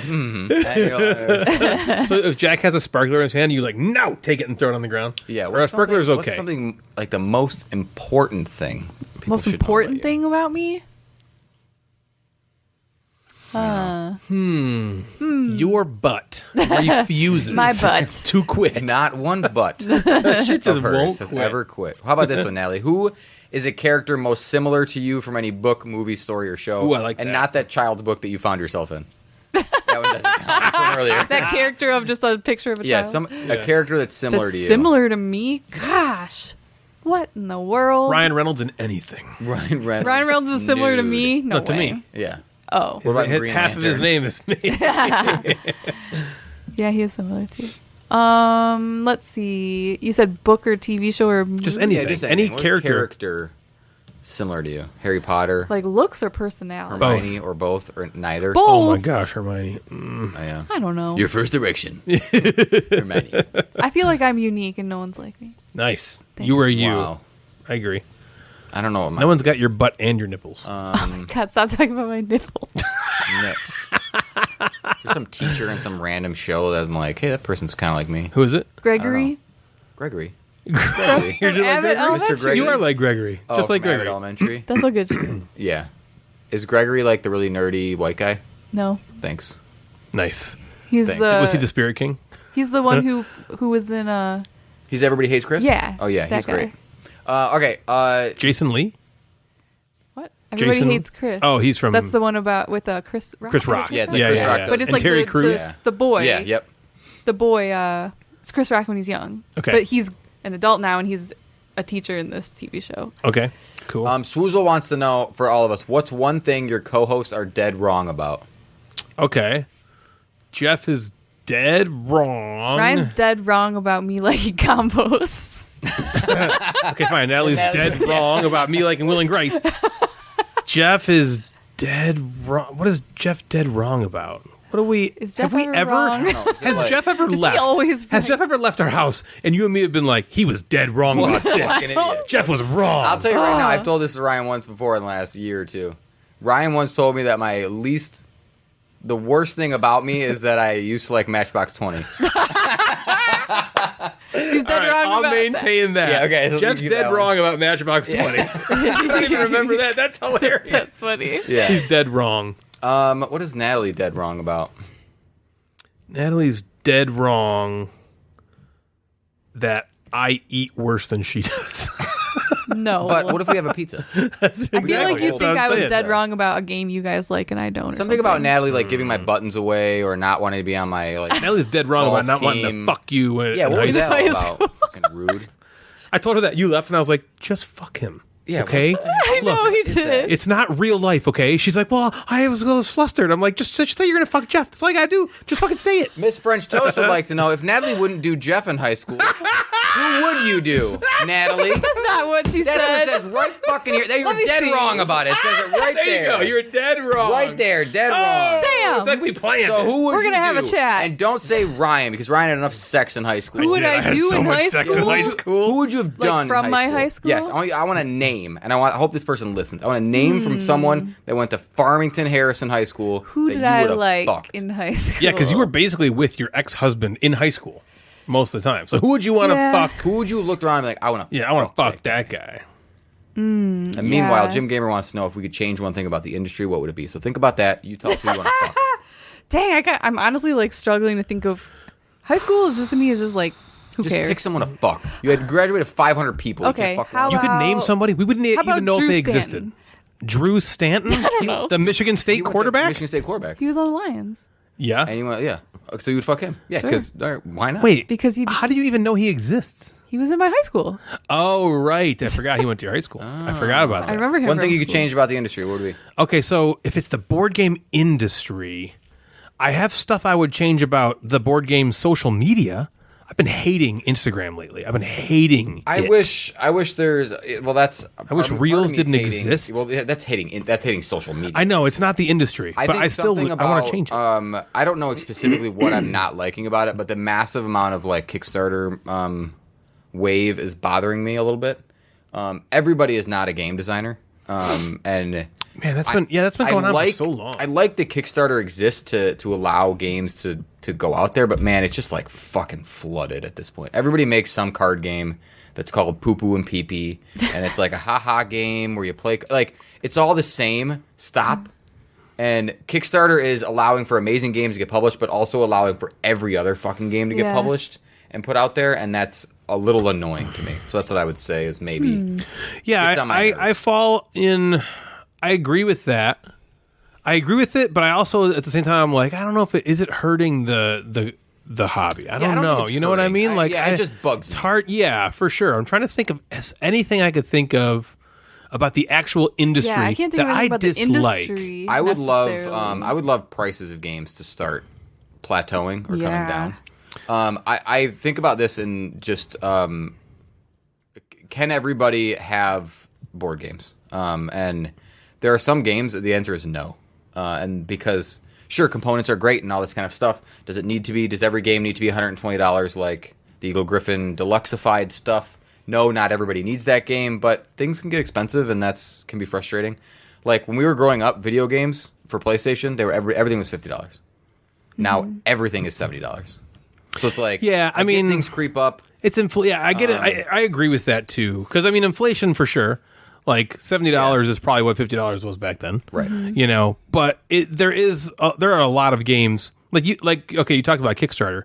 You want to get a Kickstarter game, you're spending a lot of Kickstarter games. You got to spend like 150 plus Yeah, to get that's the a good lot. stuff. And then the person might never like someone who doesn't want to pay that and get a retail thing. You might never ever get that. Game. Okay, here's one thing I would change, and this is sort of piggybacking off to Kickstarter. I do not dislike Kickstarter. I think whatever, Kickstarter's fine. What I don't like about Kickstarter it's kind of like this gotcha stuff in video games where you got to pay to get the good stuff, and it's almost gambling wise. Now, this isn't gambling, but Kickstarter exclusives drive me a little bit bonkers because these Kickstarters will make these exclusives that you can only get if you back the Kickstarter. Sure. And so, you know what I mean? Simon does this a lot. Yeah. Where if you want all these sweet ass Blood Rage minis, you got to back the fucking Kickstarter. And if you miss the Kickstarter for whatever reason, because you're not on Kickstarter all the time, or you just didn't know about it, or you don't want to shell out all the money to get this stuff, then you never get access to these, and other people have them, and it just feels bad. I don't think there should ever be a situation where somebody gets something that I can't get. You know, Yeah. I feel like when I'm backing a Kickstarter, I'm like, ooh, I get the Kickstarter exclusives. That's kind of cool. It's like, you know, I'm like, stop feeling that way because you don't want 'cause this to if you're on happen the the other way other around. side, yeah. It sucks. So I wish that Kickstarter exclusives and stuff like that. I wish there would be normalizing. Everybody gets everything. Or a chance to get everything. Okay. I wish there was something about social media because I really want to talk about how much I hate Instagram.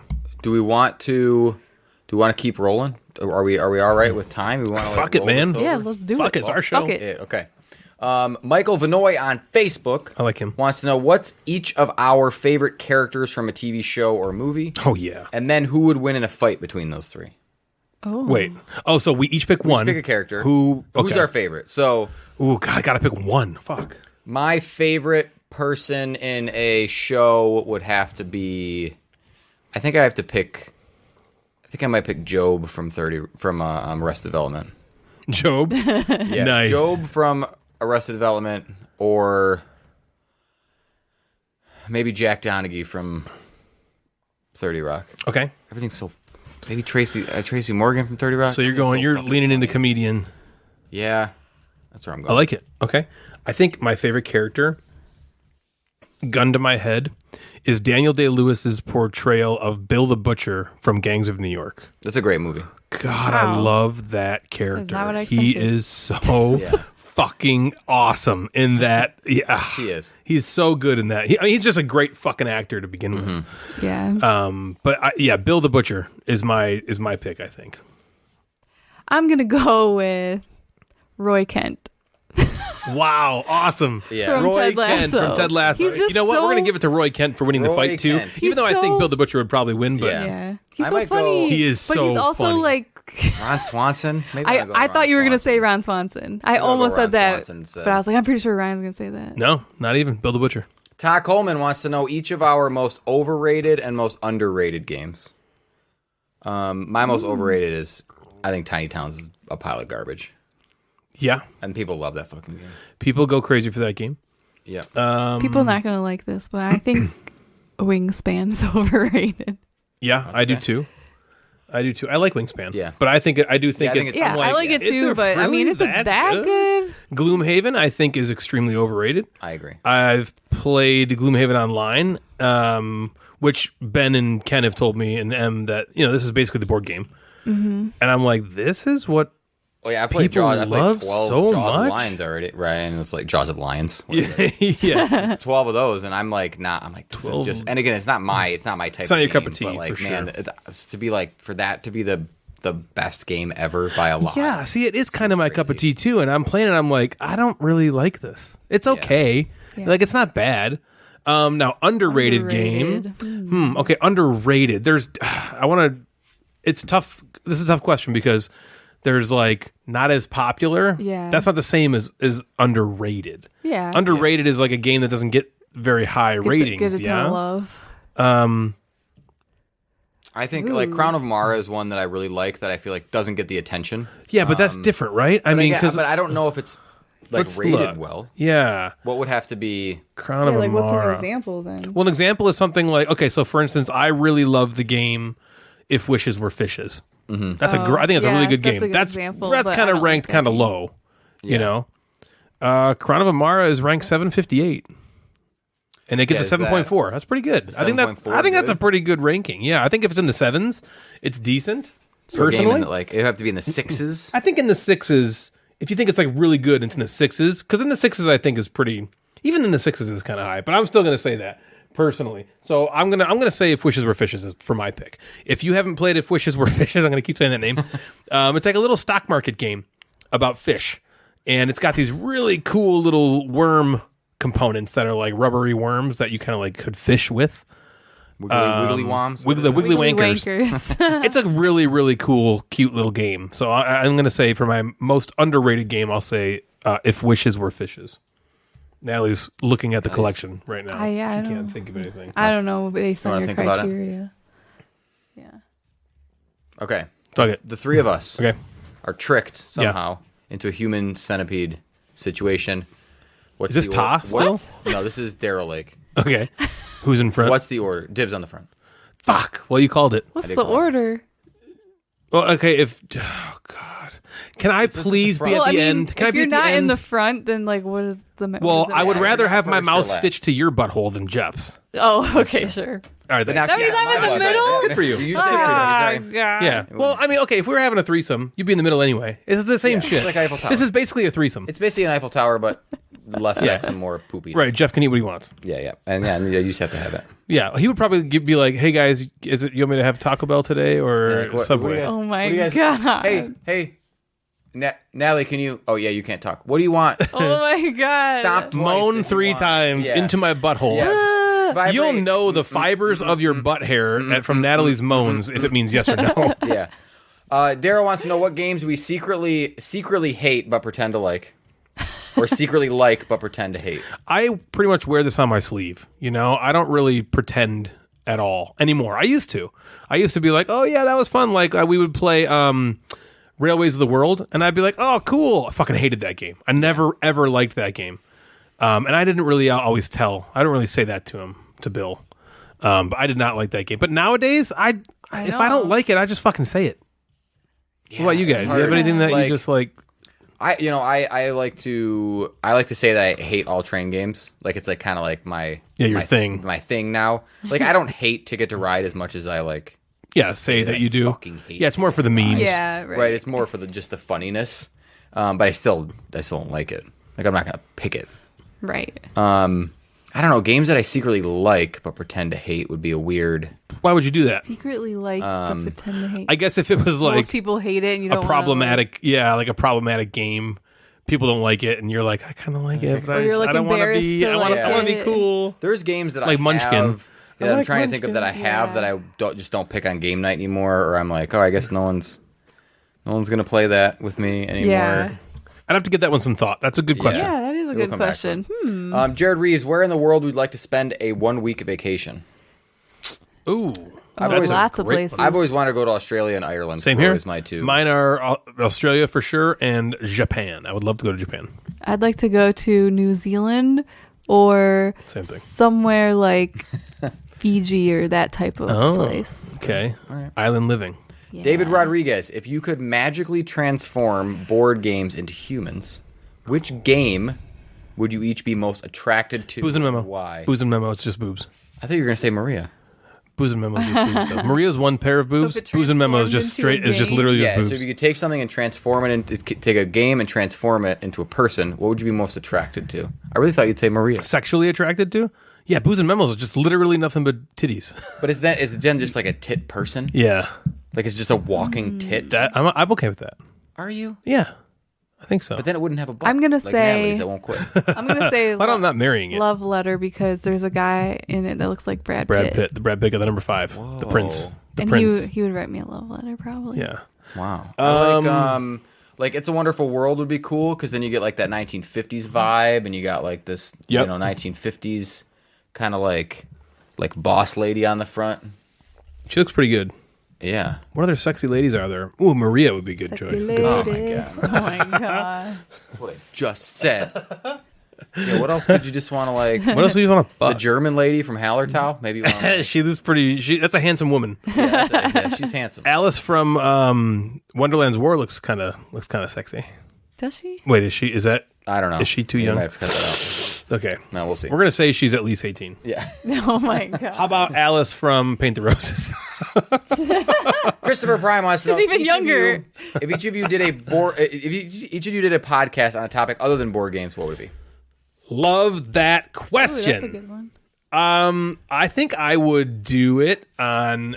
This is going to sound really weird. I've talked about this with Natalie before. I was gonna think I say, would. I think we've I would do it talked on. about I think I would this. do it on relationships. Yeah. Not necessarily just couples relationships, just relationships in general. I feel like I've learned a lot over the years of how people are different, how different people are, and I really like analyzing people. Like when Jeff leaves, I'm like, why the fuck was he wrong about this? And we just talk about how wrong he was. Wrong no, again. but a lot of times if anybody like upsets us or acts a certain way, or we're Or watching they just shows, do something and we're like, why did they do that? we're like, why would this character have done this? And we just kind of like go deep and analyze. Yeah. And I enjoy talking about that kind I of say the same thing because we have talked about that. Yeah, just like human relationships. Yes. And Yes. why people do the things they do. Yeah. So that's what I would say. What about you, Jeff? Mine would have to be like teaching. Yeah. Yeah, that makes sense. It would have to be something like building relationships with students or something, something like that. That's Yeah. That's kind of teachery, naughty. Yeah. kind of boring. Right. Not like that. Oh. Peter says, "Marry, fuck, I like that you kill." clarified it. Peter says, "Marry, fuck, kill." Ryan, Natalie, Jeff. I think other people have to do this one.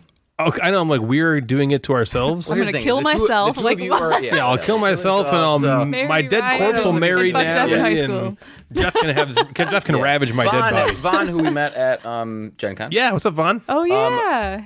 What would your ideal board game be? Theme, weight, mechanism, designer, artist, kind of thing. Oh. Okay. So I can kind of start if you want to think Yep. about it for a second. I got it, so, theme, I don't give a shit about. Agreed. So weight would probably be that sweet spot. So if we're thinking BGG weight, I would say somewhere between a 3 and a 3.5. Yep, same. That weight is Same. perfect We for probably me have to the play same. with Yep, we're all the same. my game group, with my wife. Everybody loves playing by themselves. Yep. Ooh. And mechanisms, I love a good like worker placement, engine buildy kind of game. Maybe some cool use of cards, like Underwater Cities has cool use of cards, or now Lacrimosa has some Lacrimosa. cool use of cards. The designer, I'd probably pick the Such. Nice. Vladimir Suchi. Okay. And artist. That's tough. There's a lot of good Artist is stuff. I don't know tough, anybody's especially more names. recently of like. Artists. I would almost have to figure out what my theme would be to then pick. Yeah. You know, if my theme is something kind of like. I feel like Eno Tool can do it all. Tool can Yeah. do it all, but that's just like we'll pick like the Miko.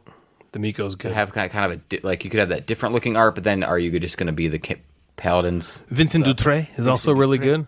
What does he do? But what's the? He does a lot of stuff. He did. Go ahead. Sandra Tang that just did fucking what's that game? Yeah, Flamecraft. Oh, That yeah. looks really That was good. cool. Yeah, Beth Sobel, who's always just a champ at everything. Right. She's great. Yes. If I had like a nature theme or some kind of realistic theme, Yeah, you I want would pick Beth her Sobel? for sure. Yeah. Natalia Rojas. Yeah. What do you guys got? Natalia Rojas. Similar to you, a lot of that. Although I've been really into a little bit less of the brain crunch and a little bit more of the. I think a good cooperative game is what I'm looking for right now. So I think I'd want it to be a cooperative game. I'd want it to be arted. Okay. I want it to be arted by oh shit. Who's Cryptid and Catacombs. Quanchai Moria? Quanchai Moria. I think I want a Quanchai Moria arted cooperative game. And I want it to be heavy, not heavy like Spirit Island or CO2, but I want it to have some sort of like hidden depth to it that also has maybe like not a hidden traitor, but kind of like a cat and mouse kind of a game. You know, like a My Management or Letters from Whitechapel. I kind of want something like that with some crunch. Right. You know, maybe not as deep as Fury of Dracula, but you know, so that's what I want. What about you, bitch? I don't know. How about something with like worker placement and bag building? Ooh, a bag building, worker placement, builder. And So you want to play Orlean? yeah. yep, but very medium weight. Oh, okay, so Orlean. Oh, yeah. That's very smooth. Ooh, Orlean sounds good. It's not Orlean. Okay. Do you want it to have kind of push your luck mechanisms? Could be Quack's Quillenberg. Correct? No. I don't know. Okay. Who's gonna art it? Who's gonna art it? Who's gonna art it? Who's gonna fart? She doesn't know any artists. I don't It's know. fine. She just say Tool. Tool. Oh, good choice. And Vaughn also then, wants to yeah. know if board games were Thanos snapped out of existence, what hobby would take up your time and money? Okay, if board games right now, RPGs for me. Is that too close? Yeah. Okay, so tabletop games are gone. Yeah, I would say tabletop games are gone. Okay, probably video games. I think it would have to be video games. I would say video games. Yeah.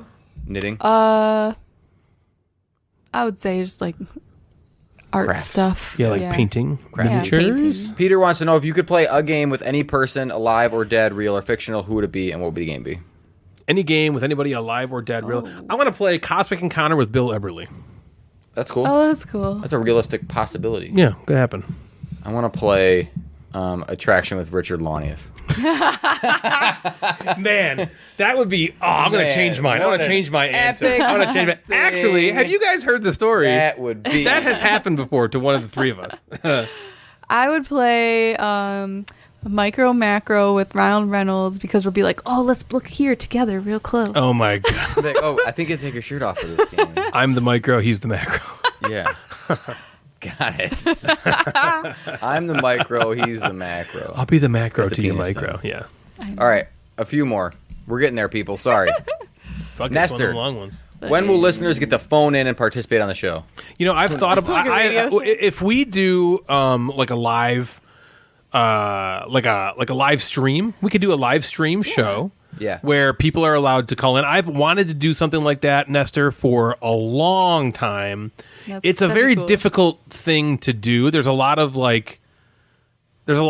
back end stuff that we have to figure out to make the phone call come There's a lot of in so unknowns, that you're too. recorded. Yeah, Yeah, we it's just have like to figure it it's a out. lot of work, I think, for me to figure that out. But I do want to do something like that. It would be really fun. He also wants to know what would happen if Ryan's dogs. Sorry, let me correct that. If Natalie's dogs There we pissed go. all over Star Wars, Destiny, and Maria. They would be Would you want me to call my neighbor? Yeah, Oh my I want them to get arrowed. No, we would not need the services of a neighbor. There's a lake right across the street from my house. He also asked, will there be a live broadcast from Nerdfest? Yeah, a lot of people have actually That'd asked be this cool. question. I say a lot of people, maybe two.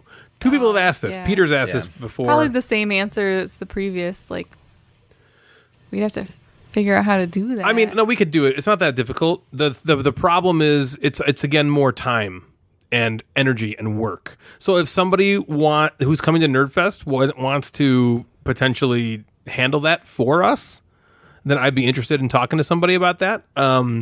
But this is the first year we're doing it this way, and so there's already a lot of crap to lot of deal with. There's a lot of unknowns all right now that I'm just like, I don't know how this is going to go. We're So hoping the we'll idea figure of this out. throwing one more thing on top of it, even though it sounds like it would be simple, like streaming, is just what I guess I wouldn't Probably understand is like it's a giant room. So like, what are you? we'd probably have a table. Broadcast. We'd probably have like a table. Yeah, like a main event. Like table, Joe does, maybe. Joe does for his 24-hour Yeah. streams, where he just has like a main table with games, and then people would come and sit down. That's probably what it would be. Oh, okay. Easton wants to know, who are some of your favorite content creators? YouTube, podcast, streamers, stuff like that. Gosh, that's a great question. That is a Ryan's great got a lot. question. So in terms of podcasts, the other board game podcast that I listen to that, I'm not suggesting you go because you're listening to us first, of course. Us. Secret Cabal, I still enjoy listening to. They put out a very clean, crisp show. Like they're very good at what they do. They're the gold standard. Yeah, and they have been for a while. I listen to the Snobs for comic relief, and for zero, maybe not zero from Gerald, board game Gary? advice. Gabi, I like a lot of the games that Yes. he likes also. Gary, not so much. But for the comic relief and their wittiness is just untouched by anything that I listen to. How fast they are at jokes and puns is absolutely hilarious. It's great. Especially if you're not like trying to get recommendations on games. They're not ones to like review games. They talk about it. But man, they're gamers who are just funny. And back to, what was the guy that asked us about our dynamic? The board welder. Board welder. Board game snobs have They have it. They have the same thing. Yeah. I'm not saying that, they're just like us or we're just like them. But they have a similar thing where you can tell That they're not they're just putting being on an act. themselves. They're just Yeah. being themselves and goofing And it's around entertaining. and having fun. They're not boring people. and they're not boring people. Yeah. And so it works. Right. Yeah. And I to sound cliche, Rado is great. Rodney Smith is great. I like they're called Games in a Nutshell. They do great game reviews and walkthroughs and how to play videos. Yeah. In a really, really concise manner. So those are one of the first ones I look for. Obviously, you look for how to play with Roddy Smith. That's done great if you're looking for instructional videos. Games in a Nutshell is awesome for that as well. Rado is one I was going to say. He's one that I also, what I like about board game content creators that I enjoy are ones that are genuine. And when you hear Rado talk about anything, you feel like he really feels what he's saying. And I know a lot of people, he's kind of contentious. Some people really don't like his style. I personally enjoy his really, really fast pace and his passion that he has in board games. And it's hard to not get excited with Rado. And so I really enjoy his content. I really do. Do you know Timothy Chuan? Is that how you pronounce his name? I don't know. Oh, maybe. Yeah, like CHUON. Yeah. So he's got like a YouTube, and he's also, he's on Instagram and stuff. This guy, if you don't know him, Tim CHUON. I don't know how to pronounce his name. If you haven't seen his content, he is like chef's kiss for what I think people that do board game content should look up to. It's very like well done video, professionally made. He gets a ton of views and a ton of followers. If you're looking to emulate or to grow your channel, look at this guy and say, okay, am I doing anything about what this guy's doing? If not, you should be. He's really, really, really good. Those are two of my more favorite.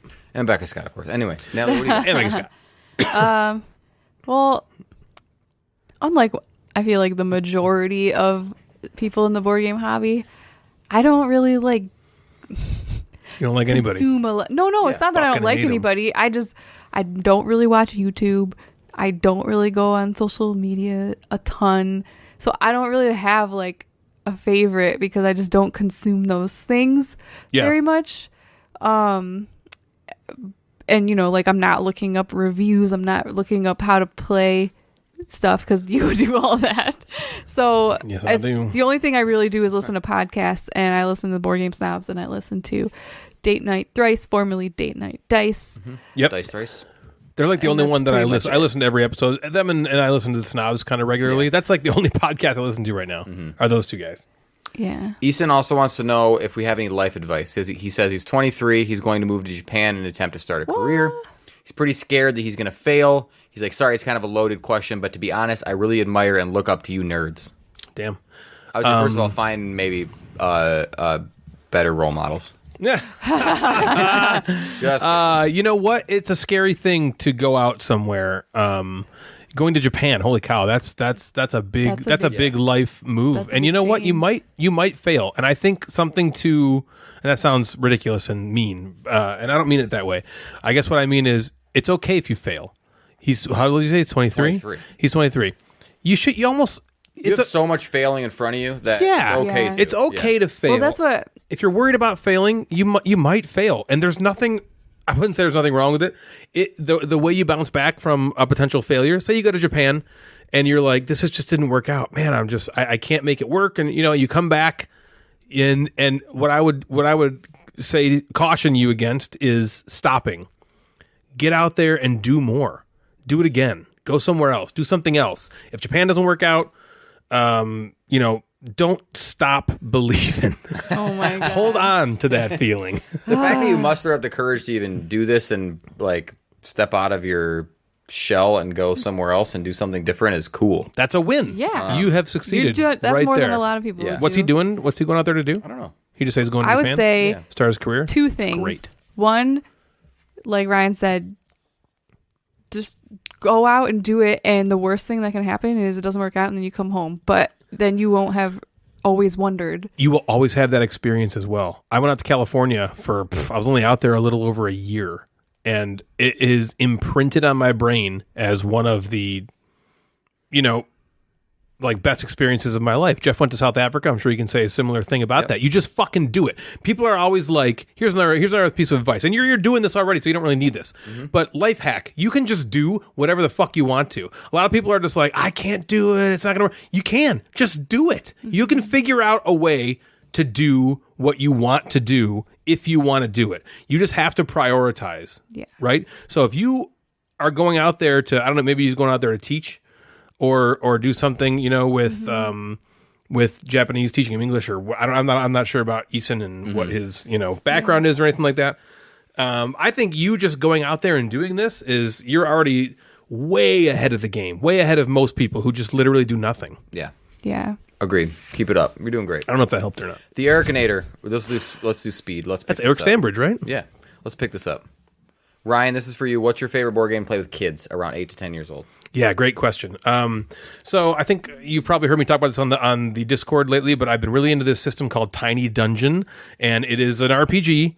So it's not a board game, but if we want to go to board, specifically if you only care about board games, there's this new game that we've been playing called Chronicles of Evil. Okay. And I think that's a really good game for that exact age range, and especially Eric. I think your boys would get into it. It's kind of more fantasy kind of a game, but it's pretty good for young kids. The Diced Onion. Now, do you agree with that? Oh, yeah. I was going to say Project L, because all three kids, if we enjoy that game and they're all into it, and it's simple enough for them to get. The Diced Onion asked me, because I watch a lot of reality TV show, what show would you most like to be a contestant on? The answer is Big Brother, hands down. Yeah, that's your guilty pleasure. Big Brother show. is like the human board I game. can't believe that's still on. It's amazing. Yeah. So if I for some reason I'm not on this show for 90 some days, You're going on Big Brother? You're on Big I'll root Brother. for you. For all of us, what is something that we wish we had more of in the board game world? I would say time to play board games. Yeah. Yeah. Yeah. Which is impossible, but I mean, yeah, but you wish Time you to wish play you had board more. games said more that I times. want to play it again. I think I wish I had more disposable income to just Yeah. get whatever. I mean, I still kind of do get whatever I want, but there's still a lot that I don't. Yeah. I want actually, and here it is. I also want infinite space because a lot of the game, like there's this basement right now is capacity. I sold like 60 games to upkeep, and I'm still at capacity. Drowning. Yeah, in. there's Yeah, still so I games want over more the floor. space, but I can't. There's no space. There's no room. Yep. Dice Onion also asked a question that we asked a year ago in an inbox. He's still on episode 83. He said, right. "What's the Not gonna best get and this worst for a while. gifts you've ever gotten?" We kind of talked about that. I'm gonna sort of skip that. Sure. Okay. He says, "Better question." He says, "What's the dual layer player board of the non-gaming world? The thing that if you get it, you should. Of the non-gaming world, if you could do If this, you could get it." I'm gonna go. A lot of people are gonna be like roll their eyes at this, but an air fryer. I love my fucking air fryer. yeah. This air fryer is so fucking I throw great. everything in the air fryer. Yeah, me too. Yeah, the air it's so fryer's fucking great. simple. Nelly, you got anything? It's just a little oven, but it's awesome. I don't know. I could Orgasms? something with food. If you can have an orgasm, you you know, could I'm gonna have change an my orgasm. answer. If you can have an orgasm, Yeah. have an You orgasm. should. Like if you had a choice to Don't have be one and afraid to not have one, masturbate. Just and then fucking you're in do the it. right place. Just Just do it. Rub have one out. Yeah, just have an orgasm. Like if you're gonna get ground beef, might as well just get some ribeye. I mean, it's only a little bit more money. Wait a minute. Is ground beef code for that like a thing? gross people? No. And ribeye is like Natalie's? That's not my answer, but like Oh. something like that was what I was trying to think of. Oh, okay. Don't settle for lackluster Like meats. if you go to a nice restaurant, why are you ordering? Yeah, get the fucking sea bass. Yeah, you get the sea Get the bass. sea bass. It's fucking delicious. Get the black cod for fuck's sake. All right. I think this is the last one. Okay. He says, if you could do anything with the podcast, what would be your core achievement? Like, what's something that we would be like, this would be, we've reached the pinnacle. Oh, Who is this? This is Man on Fire on. He's a man on fire.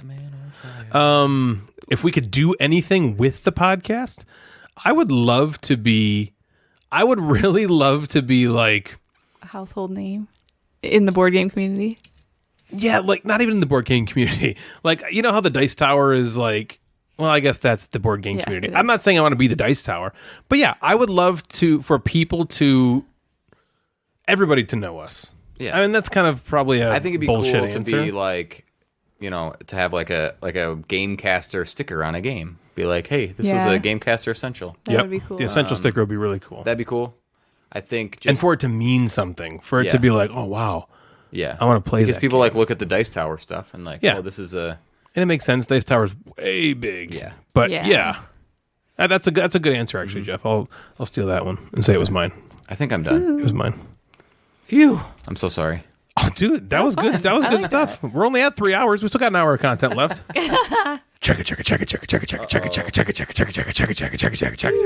All right, we're back with another association station. It's been a few episodes, and the time has come for you to crawl inside of my brain and figure out what the fuck I am talking about. I have 10 games here that I'm about to get you to understand. I'm not even going to explain the game this time. I do that every fucking time. You'll understand as we go. Are you ready for this, you guys? Constantinople. Here, Istanbul. exactly. There we go. Jeff explained it. There we go. All right.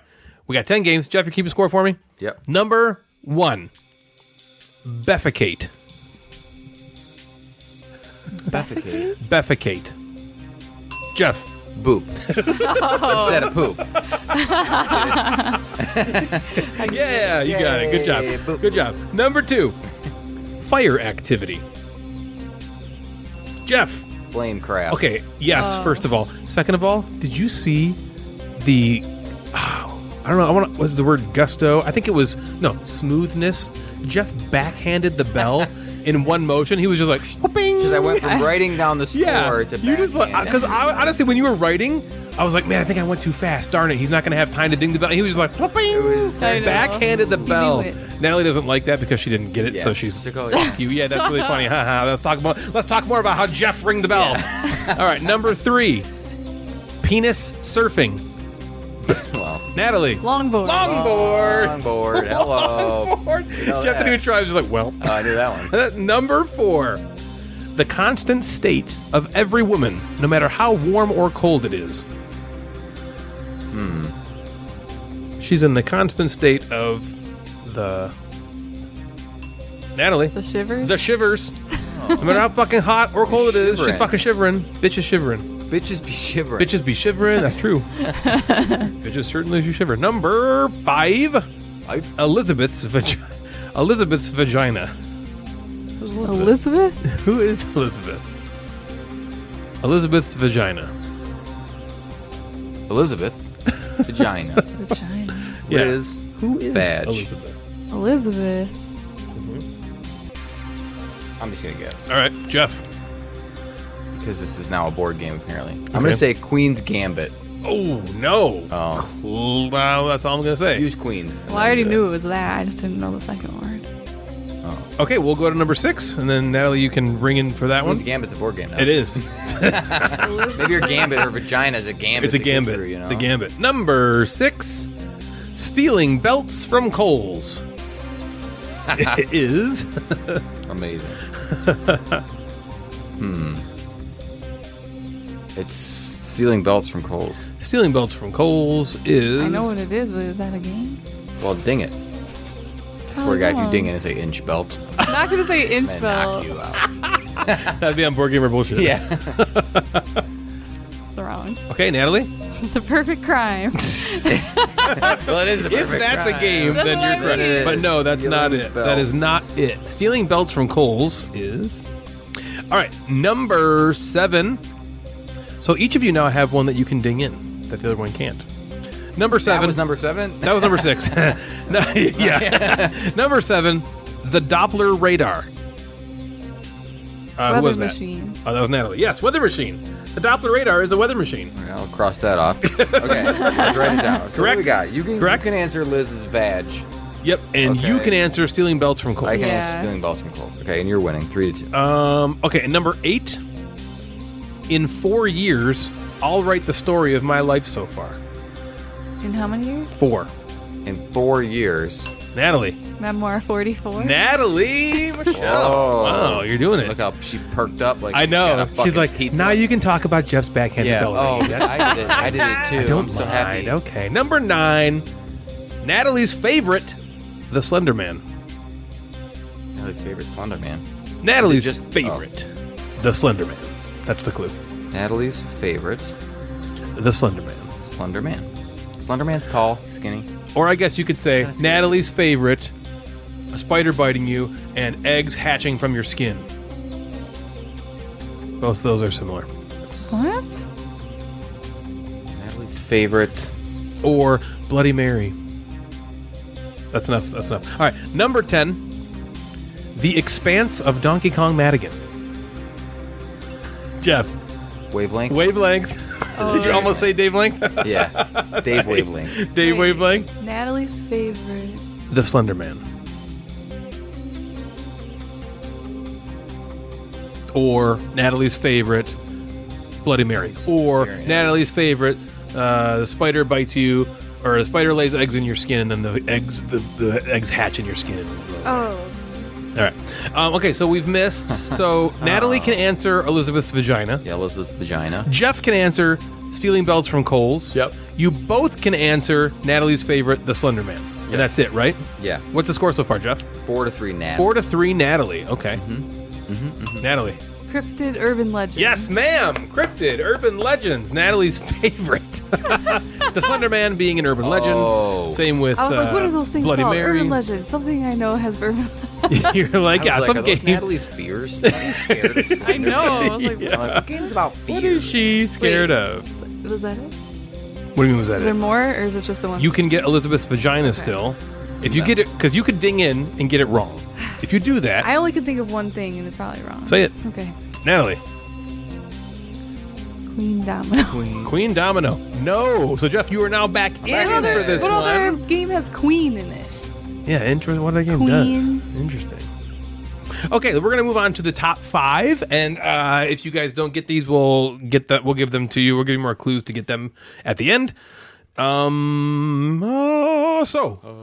Our top 5 of the episode today is the top 5 things that we do when we're not gaming. And Wait, the things that we do are our favorite things to do that we'd like to be doing. whatever. Yes. It's all the same. So I kind of went. I didn't take this that seriously. Good. Oh. Okay. Okay. Good. It's fine if you did. Yeah. I just want you to know I didn't. Okie doke. So, let's go. Me, Natalie, and end with Jeff. Oh boy. All right? Okay. Okay. All right, number 5. What I do when I'm not gaming, I argue with Natalie about how the phrase, "how dare you," from Rocko's Modern Life is said. Do you know the show Rocko's Modern Life? Yeah. There's this like giant cow thing, and when Rocko would come in, it would be like, "how dare you," and Natalie thinks it says, How dare you? no way, it's clearly more of a guttural like, "Ugh." Do we have have you listened to it? clip I have, 1,000 and I'm times? right. Natalie, are you right? She knows. No, she knows I'm right. She knows. I'm Oh, right. she now knows. But that's what I do when I'm not playing games. Natalie, what's your number 5? What the fuck? As if she's not Our about to say lists are Twister. going to be different. Although Well, they now should be different. Now I want to change them. Change them then. Fine. You want me When to we're go not first? playing board games, Uh-huh. we're excitedly sitting on the couch and eating while watching TV at the same time. That's true. Because it's way better than eating and not watching TV or watching TV and not Why is eating. eating food in front of the TV so great? It's just It is the best thing. What is so good about it? You'll make food, you'll put on a 3-hour movie, and you'll finish the food in 20 seconds, and it's still so awesome. Yeah. What the funniest part is like if we like sit down and then for some reason like the Fire Stick isn't working and you have to restart we it get- and you're like, no, I'm going to be wasting done my eating food. before the TV Yeah, show I have starts. wasted God. this meal. This meal is wasted now. It's way disgusting. Not nearly as fun. What's your number 5, Jeff? My number 5 is eating munchies, drinking Slurpees, and watching TV. All at the same time. This is see the dynamic. This is the dynamic. so much in I'll have common. some Slurpee and then I'll put it in the freezer to save it for like the later Yeah, part of the show. right. Like I didn't, when the good part of the show hits, that's when I'll have Yeah, my this Slurpee. is why Jeff isn't ever wrong about stuff. Right, how are we supposed to disprove him about Dead things? wrong about it. Number 4. In between gaming sessions, my body folds up into a neat little Wall-E type garbage box that Natalie then tucks me into a Calyx cube. That's what I do when I'm not gaming. Wait, what? Yeah. I just get put. I like I just, Wall-E. I just get put away, and she shoves me into it. And then when we're ready to play again, she pulls me out of that cube and then hits a Wake button, up. and I just Yeah. wake up, and then we play board games. That's Charge all up. we do. Or I service Natalie. That's what she wants. Yeah. I don't want You just to. gotta She do wants what- to. Yeah. Yeah, Do what it she's wasn't told. my idea. Yeah, do what you're told. She was like, "Get over here." Yep. Get down. She's like, "Spread that cheer." Go down there and do this. You know what to do. Yeah, Wally. All right, Natalie, what's your number 4? You should have had My time to think of something funny in that. I didn't. Okay. Okay, my number 4 is doing crafty, artsy things. I like painting minis. I like Yeah. just painting like watercolor stuff. I like doing paint by numbers. I like just, Painting people in doing the any nude. sort of home decor, fun, Yeah, creative stuff. sure. You're good at it all too. Jeff, what about you, man? That's a good one. My number 4 is I stand in my game room looking at my games, reorganizing them, and wishing I was playing a game. when Yeah. I'm not gaming. Like, ooh, I want to play that one. And then I never do. Yeah. And then I'm like, ooh, let me open this one. And then I open it, and then I'm like, I don't want to punch it, and then I'll put it back on the shelf. Do you ever have Or I like? do stupid shit. Do you ever like What am I feel the need, like you want to play a game really badly, and you're like, God, I want to play that soon, and then it doesn't happen for like a week, and then the feeling passes. Oh, yeah. And then you're on something else, and Yeah, you're then you're that's kind of kinda like, damn it, fuck. Yeah. Now I want to. All right. It's the Yeah, that's window. Number 3. When I'm not gaming, I like to lip sync songs Whoa. like Chandelier and Master of Puppets while flailing my body around like one of those inflatable tube men to the delight of my children. They do love like it that. when I just like that. I want to swing from the chandelier. You know what I And mean? then you That just, song like- come on, and I just lip sync that. And I just like flail myself Flail. all around like I'm on a chandelier, like flying around. that's good. And the kids just like laugh like I'm a seal. And Yep. it's really fun. Like you're a seal. Yeah. Or maybe I'm the seal. I don't know. They're the seal. Someone's the seal. Now what's Yeah. number 3? And my number 3 is shopping online What's number 3? Shopping. and then not actually buying anything most of the time. That's true. Is it shopping if you don't buy? I like add Window things to my shopping, carts window and then I'm like, shopping. and then I don't end up buying it. Oh and then man, that sometimes I sounds do. terrible. It's fun to just leave. It's no fun unless you own it. Yeah. Jeff, what's your number 3? It's no fun unless you go broke. Yeah. Well, every day I go to this job of mine and I just get ignored by teenagers. What do you do for That's a what you do living? when you're I not get gaming? ignored by teenagers. Yeah. I just pretty make soon- jokes for myself. When Jack and Millie are old enough to do that, they'll do They'll that ignore too. me too. Yeah. Yeah, I just make jokes for myself. I'll say things and then I'm like, that was funny. I'm like, my friends would have laughed. If I was there, I'd crack the Yeah, I fuck say up. stuff like that. I'm like, my friends would have laughed. Yeah, you do.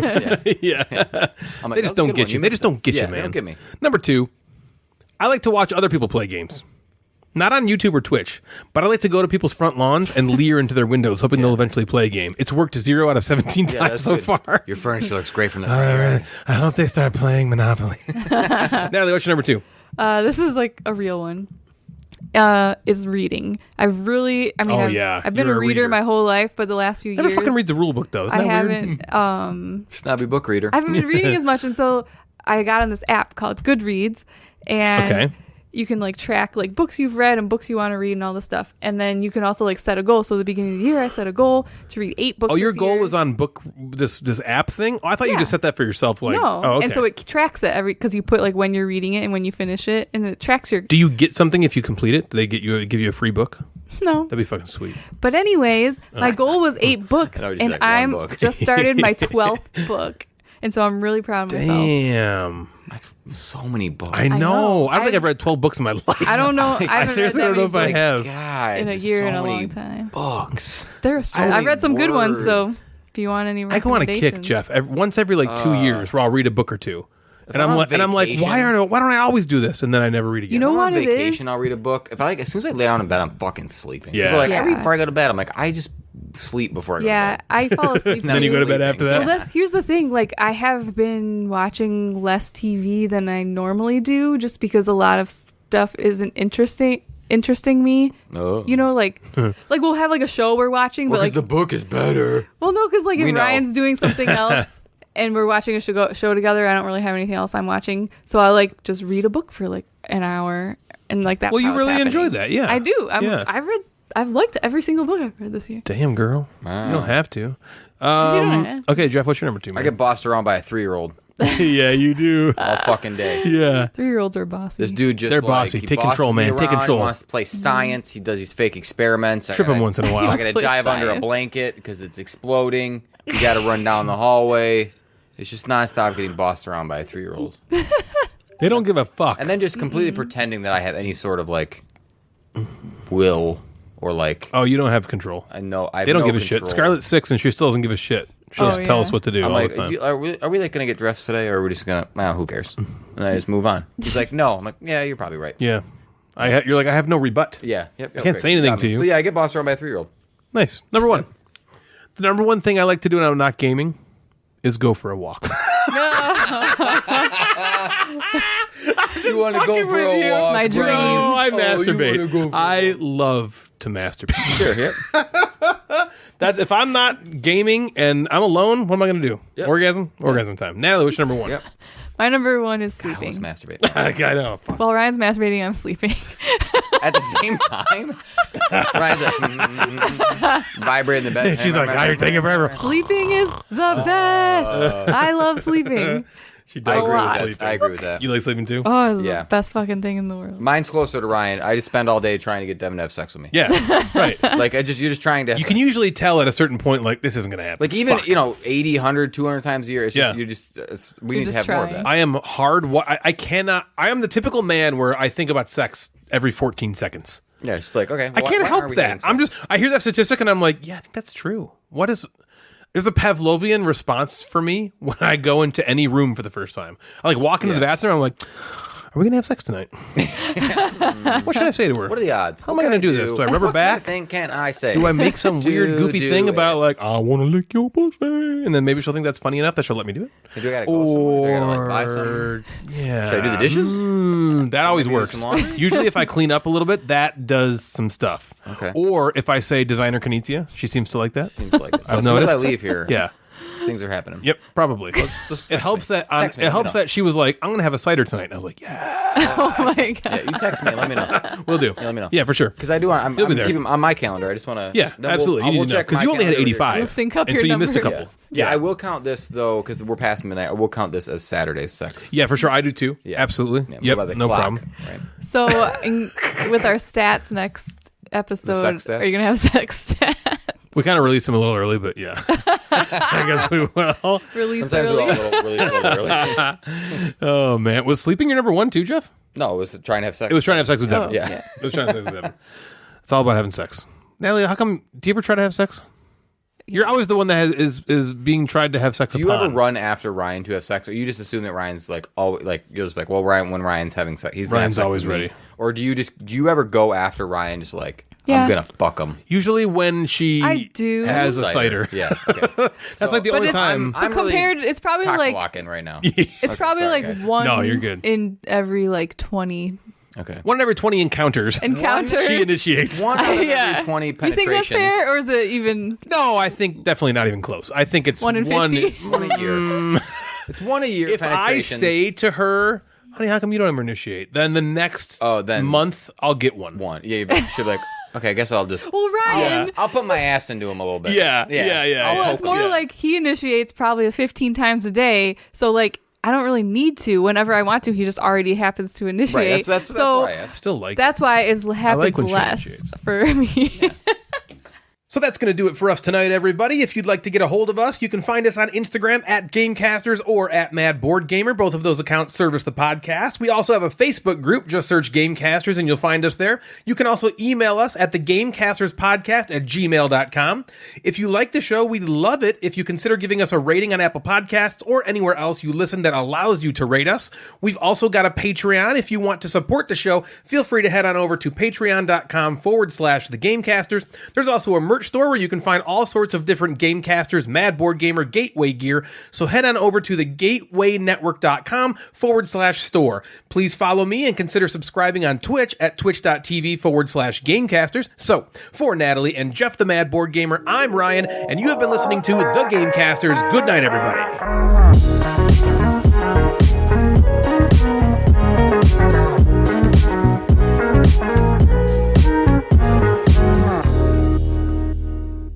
Crimbus. What the hell is Crimbus? Oh, you got your pound of hair. The Winter Man's coming. I know. Momo couldn't hack it. I know. Natalie, give me one of these I knows. I know. That was actually No, that's the first time I asked you for levels, you actually gave it to me. That was pretty great. Yeah. I know.